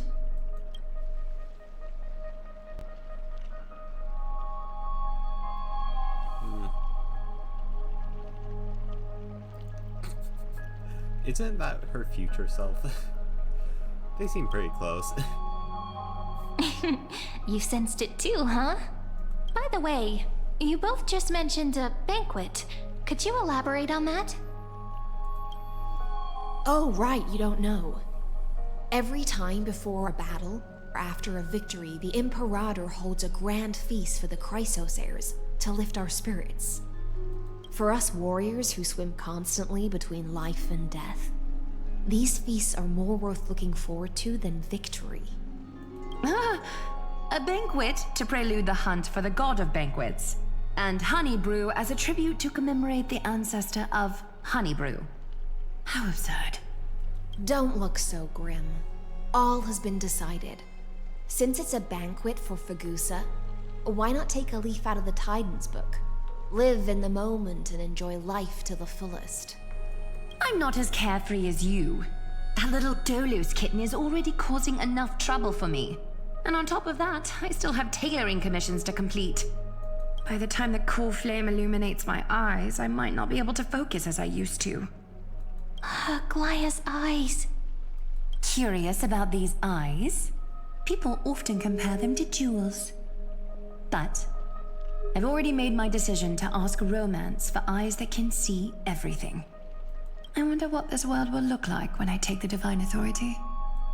In the future, you will still be the finest weaver in the world. Is this also a prophecy from the Three Fates? It's even more accurate than a prophecy. After all, he has already witnessed it, right? Yep.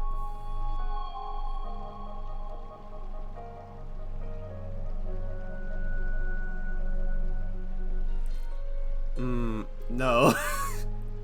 Tell her how she dies.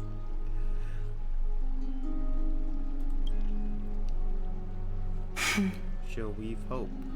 Become a demigod and lose your humanity. That is the only reply I've received in the countless times I've sought wisdom from the prophecy. But Destiny's fragments are like stitches. Before they're threaded into splendid garments, no one can see their true charm, can they?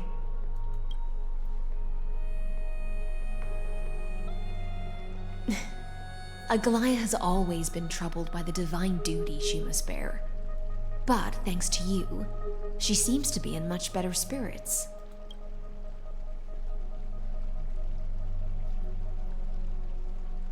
Do you know each other well? Just as she knows how the spinning wheel trembles, I can sense the smallest changes in the damp air.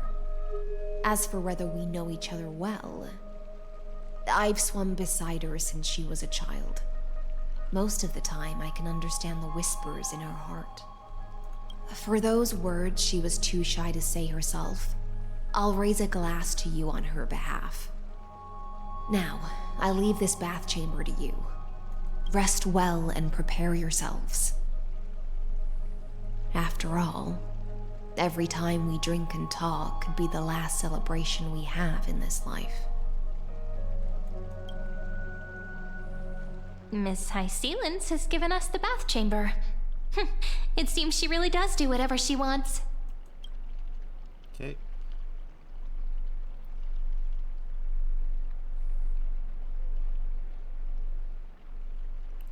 Right. Indeed. But she could return at any moment. If we're having an important discussion, we must remain vigilant.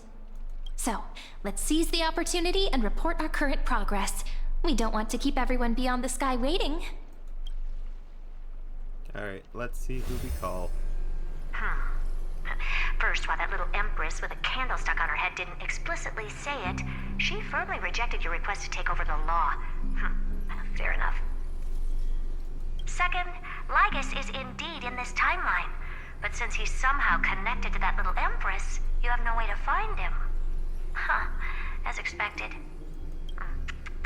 The road ahead will be long and difficult.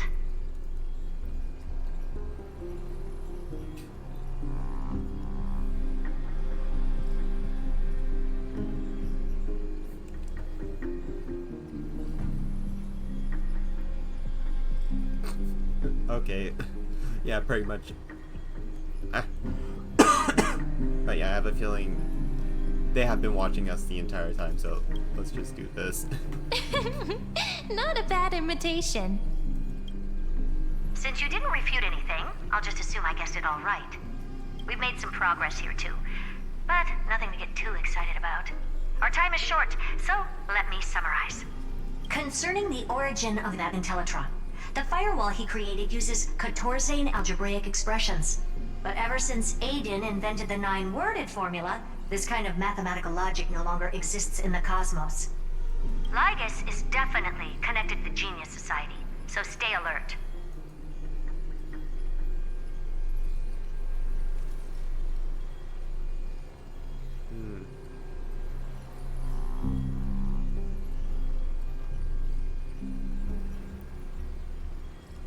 Okay. Thinking unit? We can first exclude Droidhead themselves. They specialize in minding their own business and wouldn't intervene personally. But Screwy and I are still eliminating possibilities one by one. Currently, the most likely candidates are these few. The Lord of Silence, Acha, oh, the 2 Ruperts are also possible. But it would be too boring if it were one of them.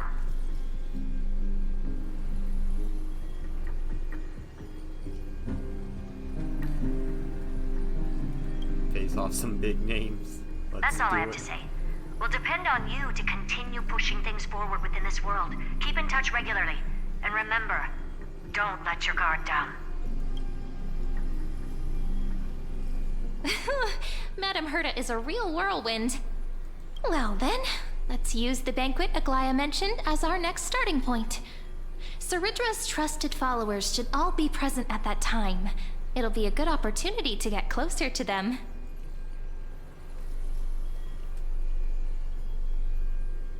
Okay, we must avoid... It's settled then. With our great teamwork, we'll be able to deal with anything that comes our way. It's been a long day. We should get some rest now. Alright, yes, time to rest. Let's get ready for the banquet.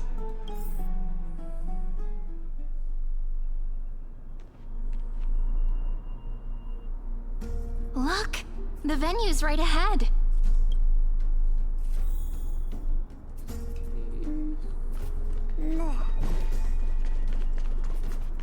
And I can even hear singing. It feels so romantic. Okay, there we go. Honored guests, wait here for a moment. You must surrender any personal belongings you have on you before entering the venue. This hero always brings down the vibe whenever he shows up. The Imperator's elevated position means she must always remain meticulous and careful. Please do as I say, guests. It would avoid any unnecessary misunderstandings. I get that you don't want people to bring outside food into the banquet, but is it really necessary to confiscate the books and quill pens? Even a quill pen can become a deadly weapon in the right hands. I'm asking for all your items. All, Miss Cyrene. Your belongings will remain safe. They will be looked after appropriately by dedicated staff. Looked after appropriately? Dedicated staff? Talk about a vague choice of words.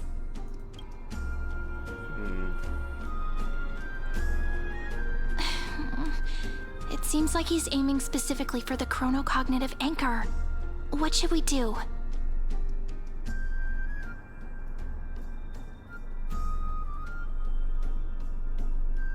What does your gut tell you? My gut feeling, huh? As it's like is this plan. We have to figure out how to beat him.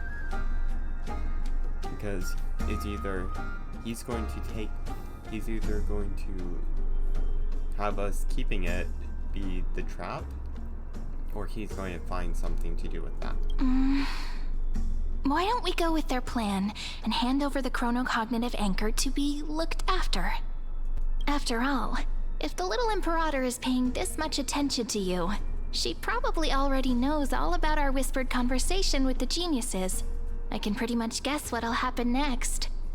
But that's actually gonna be our shortcut, right? Guests. All right, we'll listen to you. Here you go. Also, please pass on a message to the Imperator from us. She can trust my friend, anywhere, anytime. Thank you for your cooperation. The Imperator has some urgent business she needs to attend to and will arrive shortly. Why don't you head in with the other guests first and enjoy the feast? Isn't Saridra supposed to be the focus of the banquet? She's not even here. Why is it so difficult to talk to her? Alright, Is there anything else we can help you with, dear guests? Or do you want me to recount the great Imperator's heroic deeds? Hey, Labinas. I managed to get some honey brew that the scholars hid in the cellar. Wanna try it?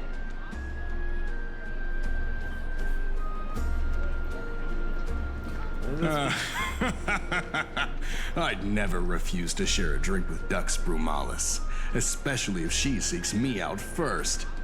Don't worry, dear guests. The banquet's security won't be compromised. I'd never get drunk before her. This banquet has a never-ending flow of honey brew. You're welcome to try it and see whether our drinks are as good as those from beyond the sky.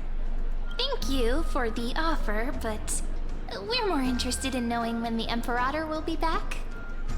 The Imperator? Who knows? Maybe she's hiding somewhere, thinking up weird ideas again. If you ask me, she's never treated us soldiers properly, even though we put our necks on the line for her. Hey, I can't pretend I didn't hear that, Seneca. Either retract your statement or duel me. Fine by me. Attendant, bring us 10 more jars of honey brew. I'm gonna make sure he can't even stand straight by the end of this. You wish. Be careful you don't get drunk first. Actually, there are so many people, we wouldn't be able to find the Imperator even if she were here. I know. Let's look for seats that are raised up higher than others. Aggie, if you can't get used to the honey brew, we will go ask for a pot and cook some oatmeal for you. No need for that. This banquet is just too loud. And nothing and no one here is interesting. I just don't really want to be here. Lies! You were pretty energized when you came back from the bath chamber. Let me guess. Are you worrying about someone? About High Sealins? Or little Cypher? You take everything too seriously. At this rate, life's gonna be real tough for you later on. You're the least qualified to lecture me about that, teacher.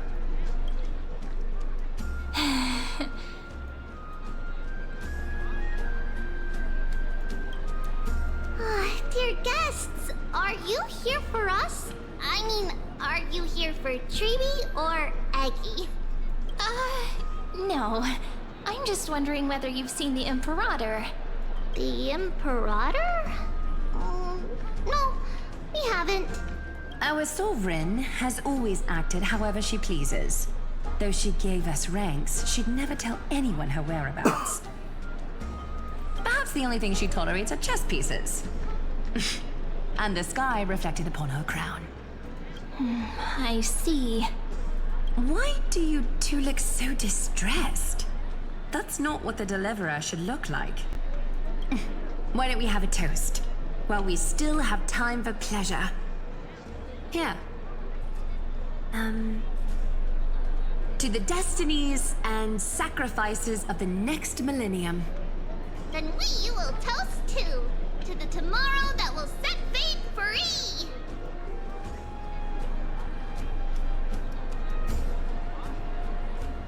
To a new world. Cheers!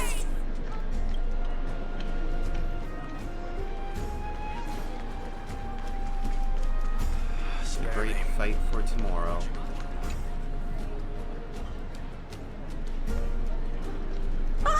Hello. Welcome to the banquet.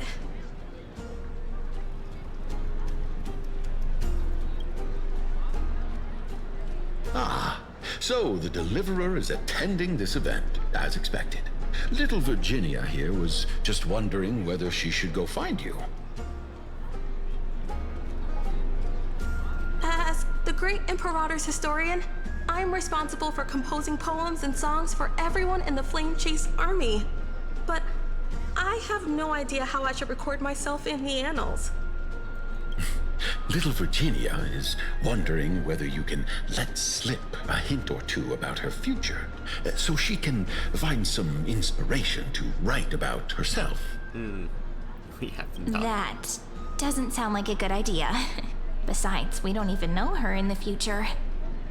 But she'll probably get really disappointed if we tell her that. What should we do?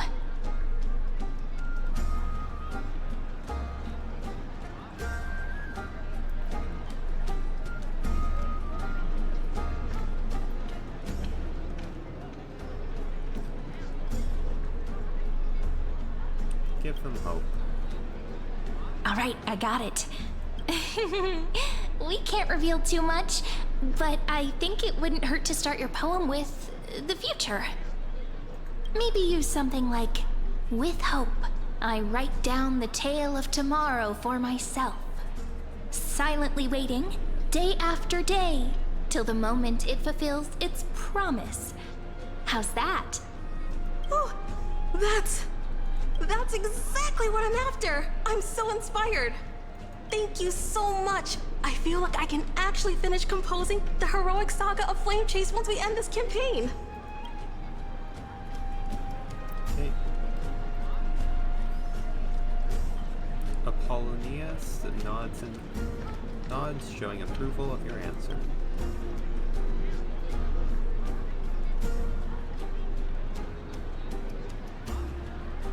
And that's the art of conversation. I learned it from you, after all. So, how did I do?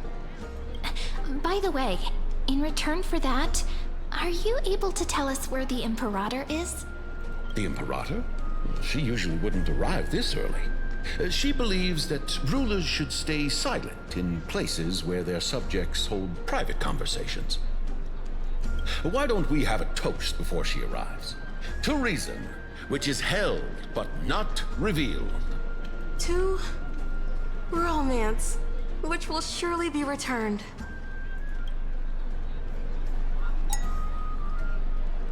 Gray fry. A little sea hare. Please come over and share the delicacies of the deep sea with me.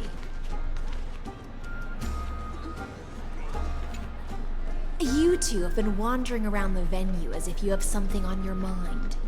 Have the attendants not taken care of you well? No, we love it here. It's just... we're a little concerned, seeing how the Imperator still hasn't arrived. Don't worry. I know what you've been waiting for. Come, sit with me for a while, will you? I'd like to share a personal secret with you.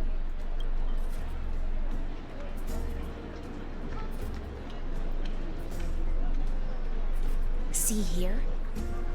This is Fagusa's dew of divine blood, the sweetest of all the 12 bottles. On the night before such a historical event, I'd like to share this marvelous drink with the Deliverer. Doesn't this count as bringing in outside food? I knew that security check was targeted at us. What's the matter, guests? Oh, we're simply overwhelmed by such an honor. Are you worried that I might have poisoned the dew? Well then, let me prove my innocence. High-Sealand brings the gauntlet of honeydew to her lips, deliberately arching her neck, so you can watch the liquid descend down her throat as she swallows. See? It's completely safe. I feel like Miss High-Sealands wants to talk to us about something. Why don't we go along with her for now?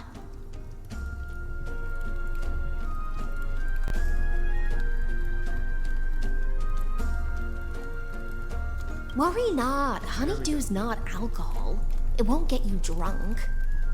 On the contrary, it can make your mind even sharper. Oh, so it's coffee. The clay cup touches your lips and in a blink of an eye, she is indeed the Imperial Blade of the Imperator and the swiftest sword master in Emporius. Please, have a taste. Would you like some too, little Sierra? I can drink it myself. How is it? Sweet enough? Not bad. As long as you like it. Calm at times, tempestuous at others. That's the taste of the ocean. It'll do you good to understand Fagusa's fickleness before we set off to face their waves. Just like how you're about to understand the secrets within this dew. Now, please turn around. Very, very quietly. Yep, something is Don't going on. make a single noise.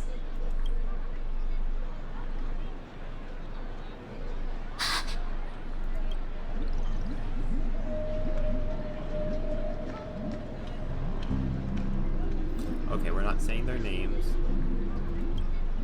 The dew of other gods all intoxicate humans, but the god of banquets dew is an antidote that can awaken humans from a sea siren's enchanting song.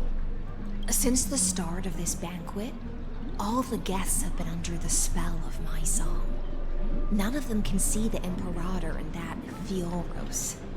But you two, I wish for you to see the truth. Is this also what the Imperator wants? This is my personal request. I can't bring myself to trust that Fioros.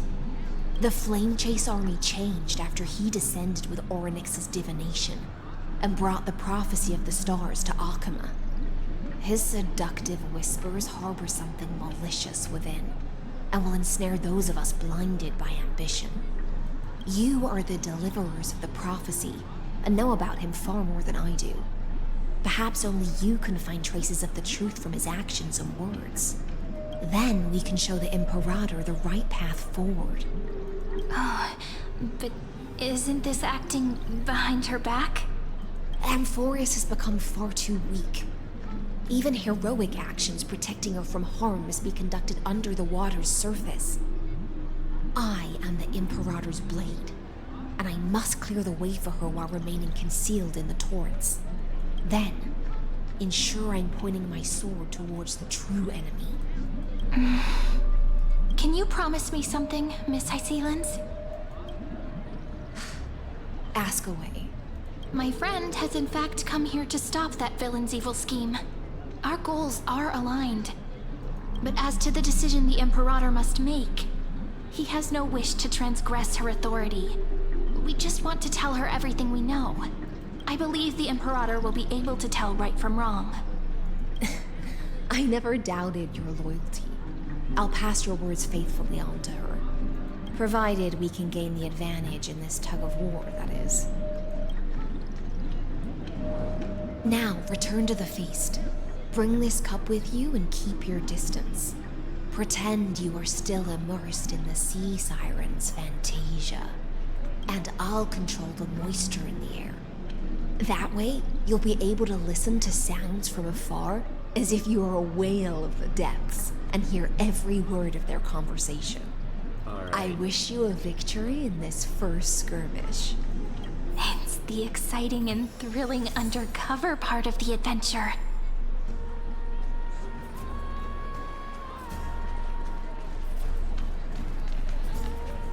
Let's mingle in the crowds here. Relax. Relax. Try to act natural. Where's the Imperator? Still not here. That little imp is always acting so high and mighty towards everyone. Today, I will... Whatever. Pour me another cup. Though she has succumbed to drunkenness, she still does not dare challenge your authority. A criticism of my height is a grave enough insult already. She should be dismembered. Do you often test the loyalty of your subjects like this? You jest. The Imperator does not need blind loyalty. As long as one can prove they have value, I am willing to be lenient towards them. Let's cut to the chase, Theoros. If I pass the trial and grasp this world's law in my hands, what will you do then? The answer is simple. I will connect Amphorius with the stars. To destroy them. Don't waste my time. Be precise. Be specific.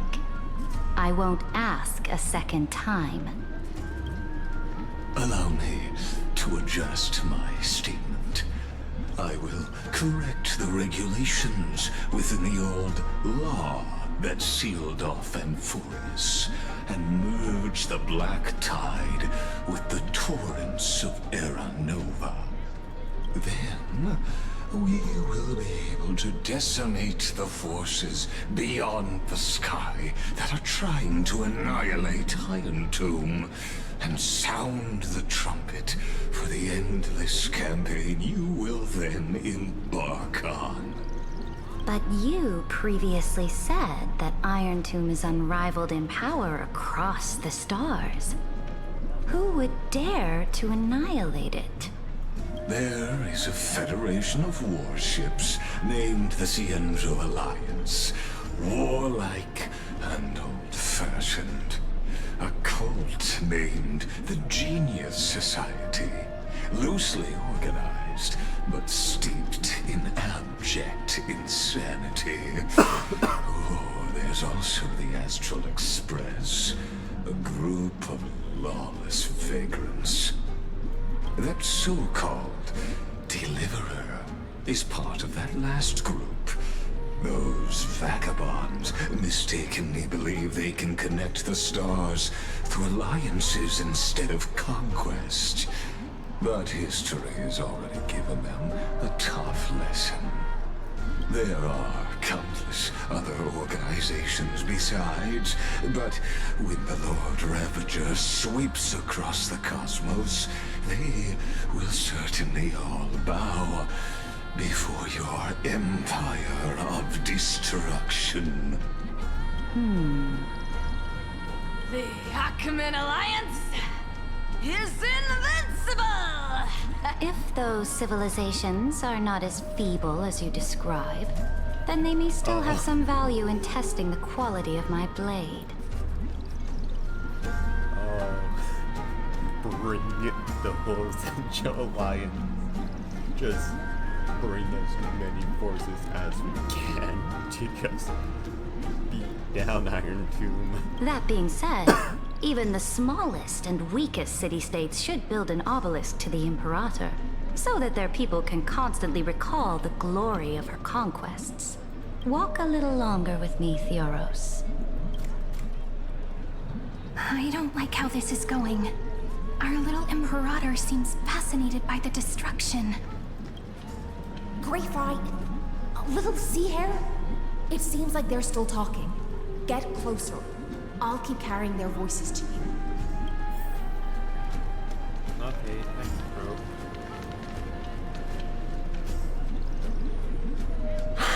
What a difficult situation. No matter how we position our forces, this battle against Fagusa will result in many casualties. That's not something you or I should consider. The Imperator has already placed the chess pieces. We just need to fight for her until our last breath. How astonishing. The commanders under you have such different personalities, yet they share the same loyalty.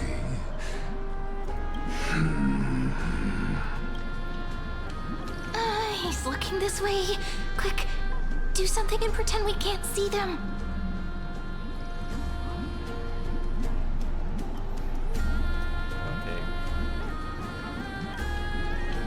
So, you have this super duper speedy rotation of destruction into Amphorius. Oh, I got it. It's that thing, right? Oh, what? The one behind the research and development of this golden blood principle is Idonia's manager. Oh dear. Seems like you've met your match, partner. I'm so full of inspiration right now. And I feel so light. Drunk. What's the matter? My apologies. I was just checking whether everything was fine with those two distinguished guests of yours. And it seems like all is well. Let us continue our previous conversation. Regarding the soldiers fighting for you, are they aware of the price they must pay for the trial of law? If I recall correctly, you've already lost a bout against Talanton due to offering insufficient sacrifices. You dare mention my name alongside the word lost? Forgive my transgression, great Imperator. Watch your words and actions. All you need to know is that my victory in the trial is guaranteed. Even without the trial of law, they've already sworn to give their lives for my conquest. So tell me, if everything happens according to our agreement, how would you recommend I deal with that deliverer? Good question. Do not let him fool you. That man from beyond the sky contains a seed of ruin within his body. He must not be allowed to tarnish your glory. Therefore, the wisest decision would be to hand him over to me. You plan to torture him? Calling it experimentation would be more appropriate. The guest's patience is running thin. I plan to remove the Fantasia and head into the banquet. I will heed your advice. Leave for now, Theoros, and go back to Akama. You don't want to confront those two directly either, do you? Indeed. It's a pity that Antikytherans are lightweights when it comes to drinking. Before I leave, I would like to make a toast to your boundless ambition, using my spirit instead of a goblet. Okay. As I expected, that Theoros' schemes have been revealed.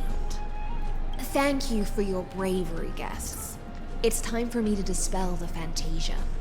This will be the Imperator's last public address before we head off, and therefore, likely, the final chance to change her mind. I will try to get you a chance to speak, and I'll also prepare for any contingencies. The rest is up to you. You should head back to your seats for now.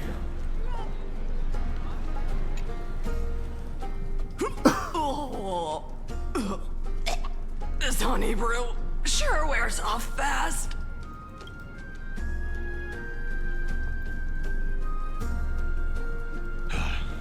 The Imperator! The Imperator has arrived! No need for formalities. I should be apologizing for my tardiness instead. The hour draws late, and I trust you have all had your fill of brews. Therefore, I will not observe the usual ceremonies. Any warrior who has fought by my side should have those speeches memorized by now. The Imperator's word is law.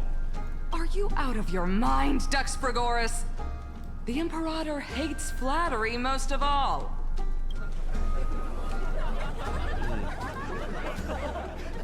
A joyous atmosphere is a better fit for showing me your resolve. I believe that you, my dukes, will do all you can to assist in the campaign against Fagusa, just as you always have. However, it's a pity that I have never tested your loyalty.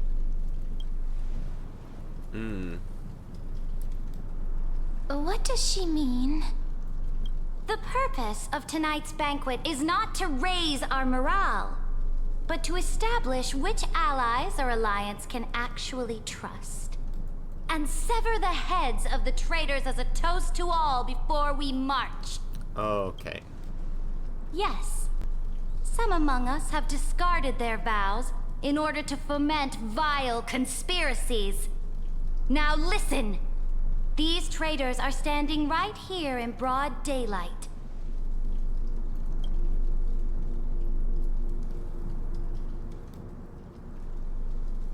Dux Gladiorum Hycelens. She used the Sea Siren song to immerse the crowds in an illusion and conceal her whereabouts.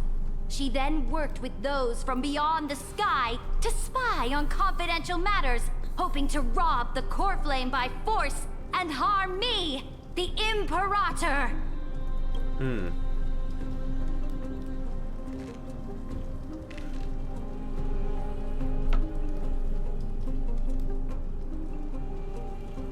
So we're at disadvantage again.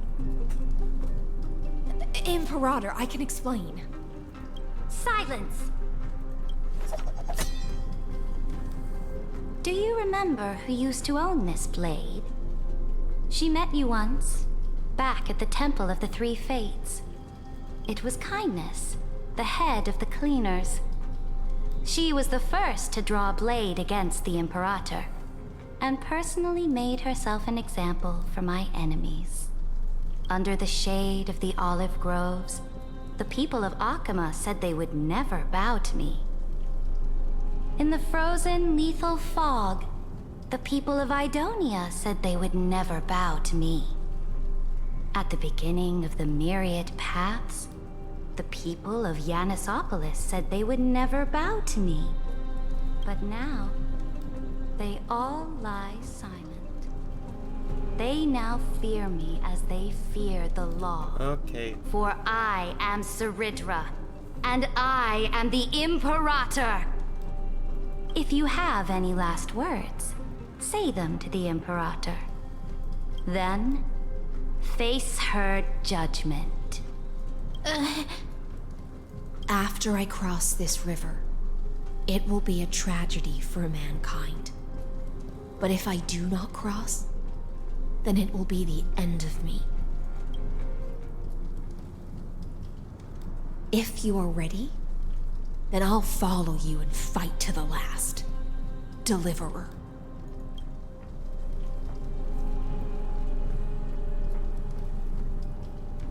We must convince her.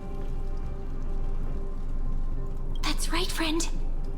Now, use your identity and add in a bit of experience and charm and testify to the Imperator as we promised.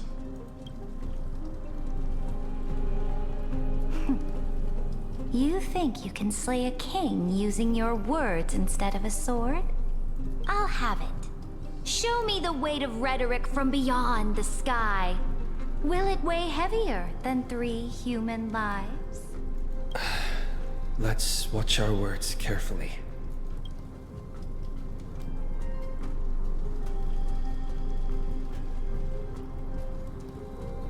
Alright. The 30. Before I arrived in this world, the Chrysos heir of World-Bearing was a young man with the pseudonym of Finan. He came from Aedes Elysiae. In order to combat the lies of the Era Nova and deliver Amphorius from the ending of the destruction, he lived through history 30 million times, hoping, futilely, to find a breakthrough. And Cyrene, the young woman standing beside me, also carries an equally heavy destiny.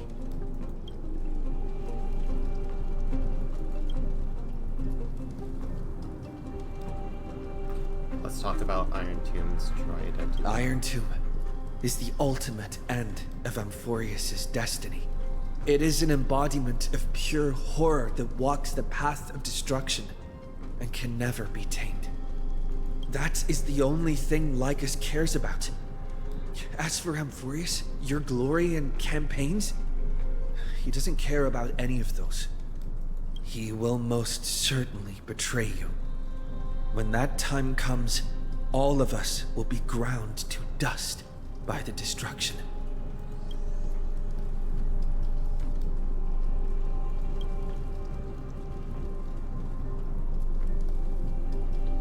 I walk the path of the Trailblaze. My friends and I have always obeyed the creed of explore, understand, establish, and connect. Conquest and destruction are never the ways to build bridges between people. Therefore, if you choose the way of the destruction, then I'll place your ambitions into the same basket as Lycus and smash them into pieces with my baseball bat. That was truly a chaotic speech. All that needs to be said has been said. Dux Frigoris, Dux Bromalis, escort the traitors to the prison.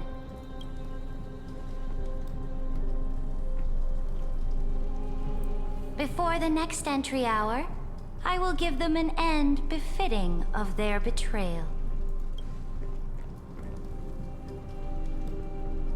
Oh, great Imperator, your ambition certainly eclipses all things.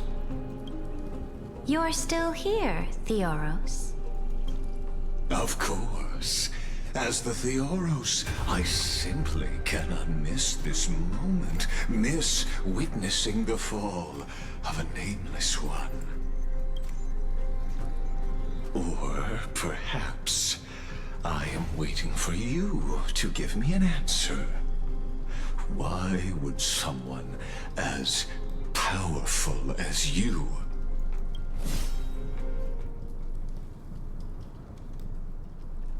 use such a clumsy excuse as imprisonment to ensure the Deliverer's safety? It's showtime. So you finally tossed aside your act. I must point out that you are just as impressive an actor. This banquet was always going to be a game of chess, where you would try to control both sides and turn both them and me into your pawns. You know, it's just a performance. That's right. That little Imperator never trusted anyone. She was always trying to see which side had more sincerity. Alright, we'll listen to you. Here you go. Also, please pass on a message to the Imperator from us. She can trust my friend, anywhere, anytime. But as to the decision the Imperator must make, he has no wish to transgress her authority. We just want to tell her everything we know. Now, use your identity and add in a bit of experience and charm and testify to the Imperator as we promised. And we won. Sincerity will always remain the greatest shortcut to people's hearts. I can toss your words right back at you, like Kyrgyz. Why would someone as powerful as you pretend to be a mortal and kneel before me? Unless you enjoy giving flattery and prostrating yourself. You are mistaken. I am only trying to ensure the experiment's autonomy, meticulousness, and perfection, thus avoiding any unexpected outcomes. A forceful intervention will only create larger errors, reduce efficiency, and introduce ugliness. How had you fulfilled your promise of giving the law to me and completing the Era Nova, then Amphorius would not have deviated from destiny's course. Oh, but you broke your promise. What a pity. In that case, I must carry out my duty as the administrator and eradicate all factors steering the experiment out of control. Factors such as you and him. Careful. Careful.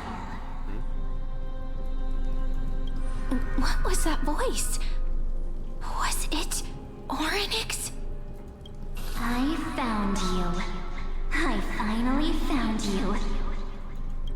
Be careful. This land will face disaster.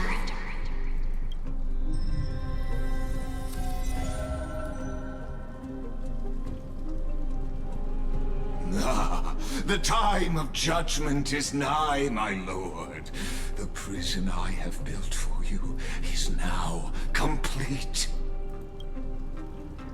In the name of the erudition, I invite you to step into the same cage as mine.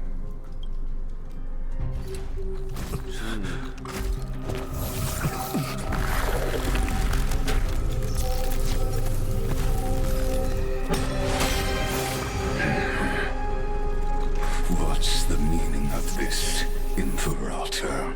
I did not permit you to act. A ruler is the only one who can decide their subject's destiny. But, great Imperator, what judges destiny is not the ruler,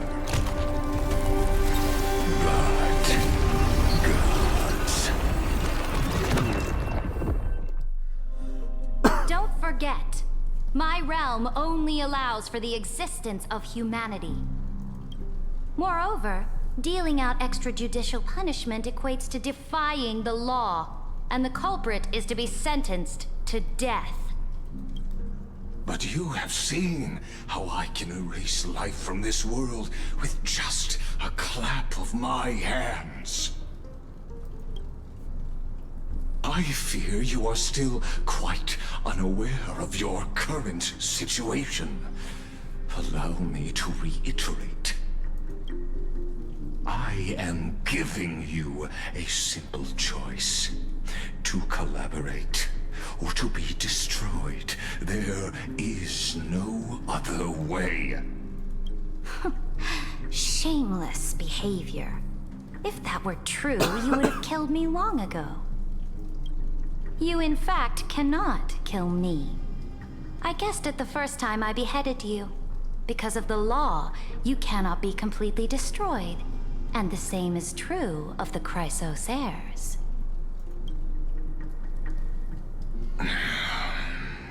The more you bluff now, the more you are proving that conjecture to be true. What magnificent foresight!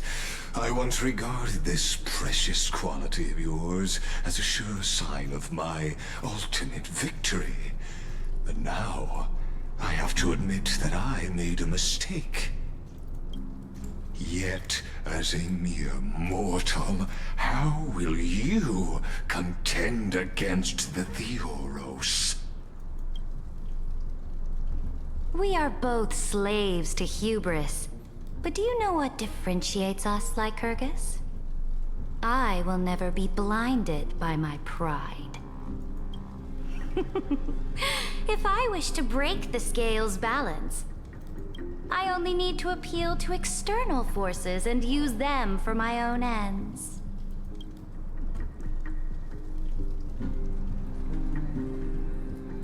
There we go. Finally, we get to meet face to face, Senior Society member. I offer sincere acknowledgments for your many past achievements, but I must deeply regret your current perspective.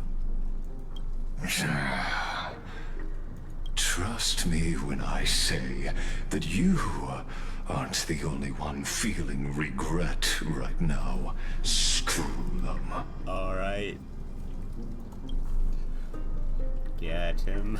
So you two are the allies from beyond the sky the Deliverer spoke of, and why he demanded the divine authority of law. Come and prove your strength to me. Show me the power of these so-called paths. I have spent much time and effort to secure this treasure from beyond the sky just for this moment. In the name of the Sovereign of Planet Scrulum, your allies have responded to your call, esteemed Imperator. Please allow me to spell the situation out for you, Lord Lycus. Permission to read the Ultimate Protocol is already in my hands. It'll only be a matter of time before we acquire the authority to write and execute commands as well. There's no way the flame chase journey will continue after you've burnt your bridges so thoroughly like this. Do you really think you can still win? Oh, seriously. Don't embarrass the Society.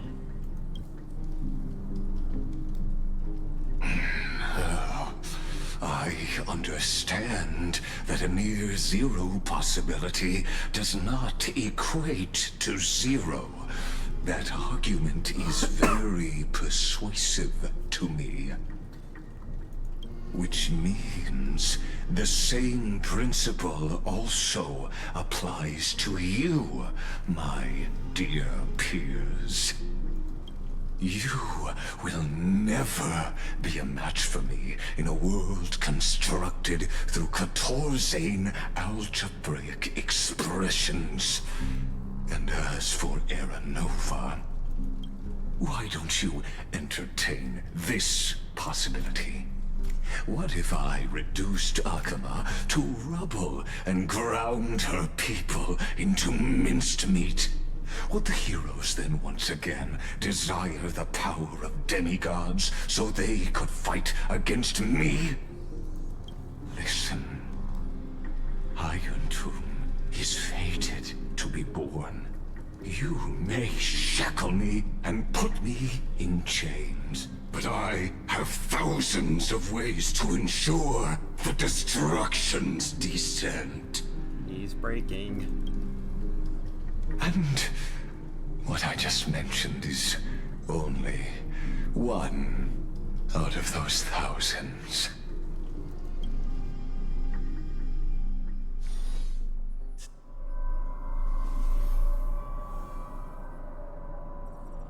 And we're in hell. This is the place outside the legend? This doesn't feel the same as before. How should I get back? Warning!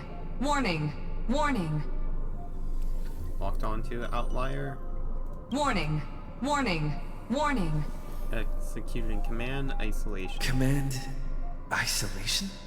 Since we parted ways last time, I have modified the exomyth into an audience area exclusive to you.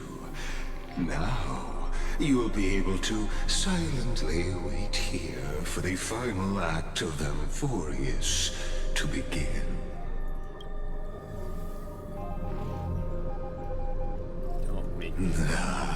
It seems you have already forgotten. We can't hurt each other in this place. I'm not talking about in this place. We're breaking out of here. This could, in fact, be a wonderful opportunity for you. From the audience's perspective, you may better observe the workings of the erudition at a macroscopic level. In this place where time flows far slower than within Amphorius, you will witness the end of that world's saga. And the start of a new one.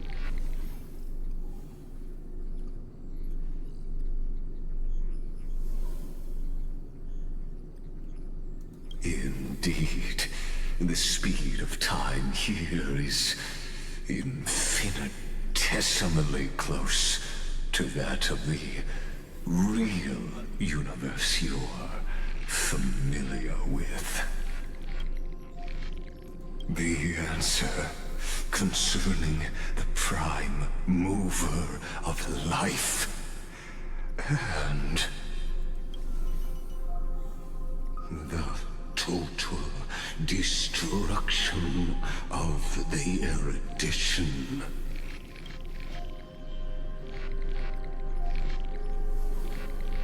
You also hate them?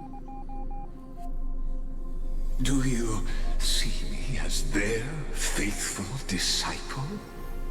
I am certainly not.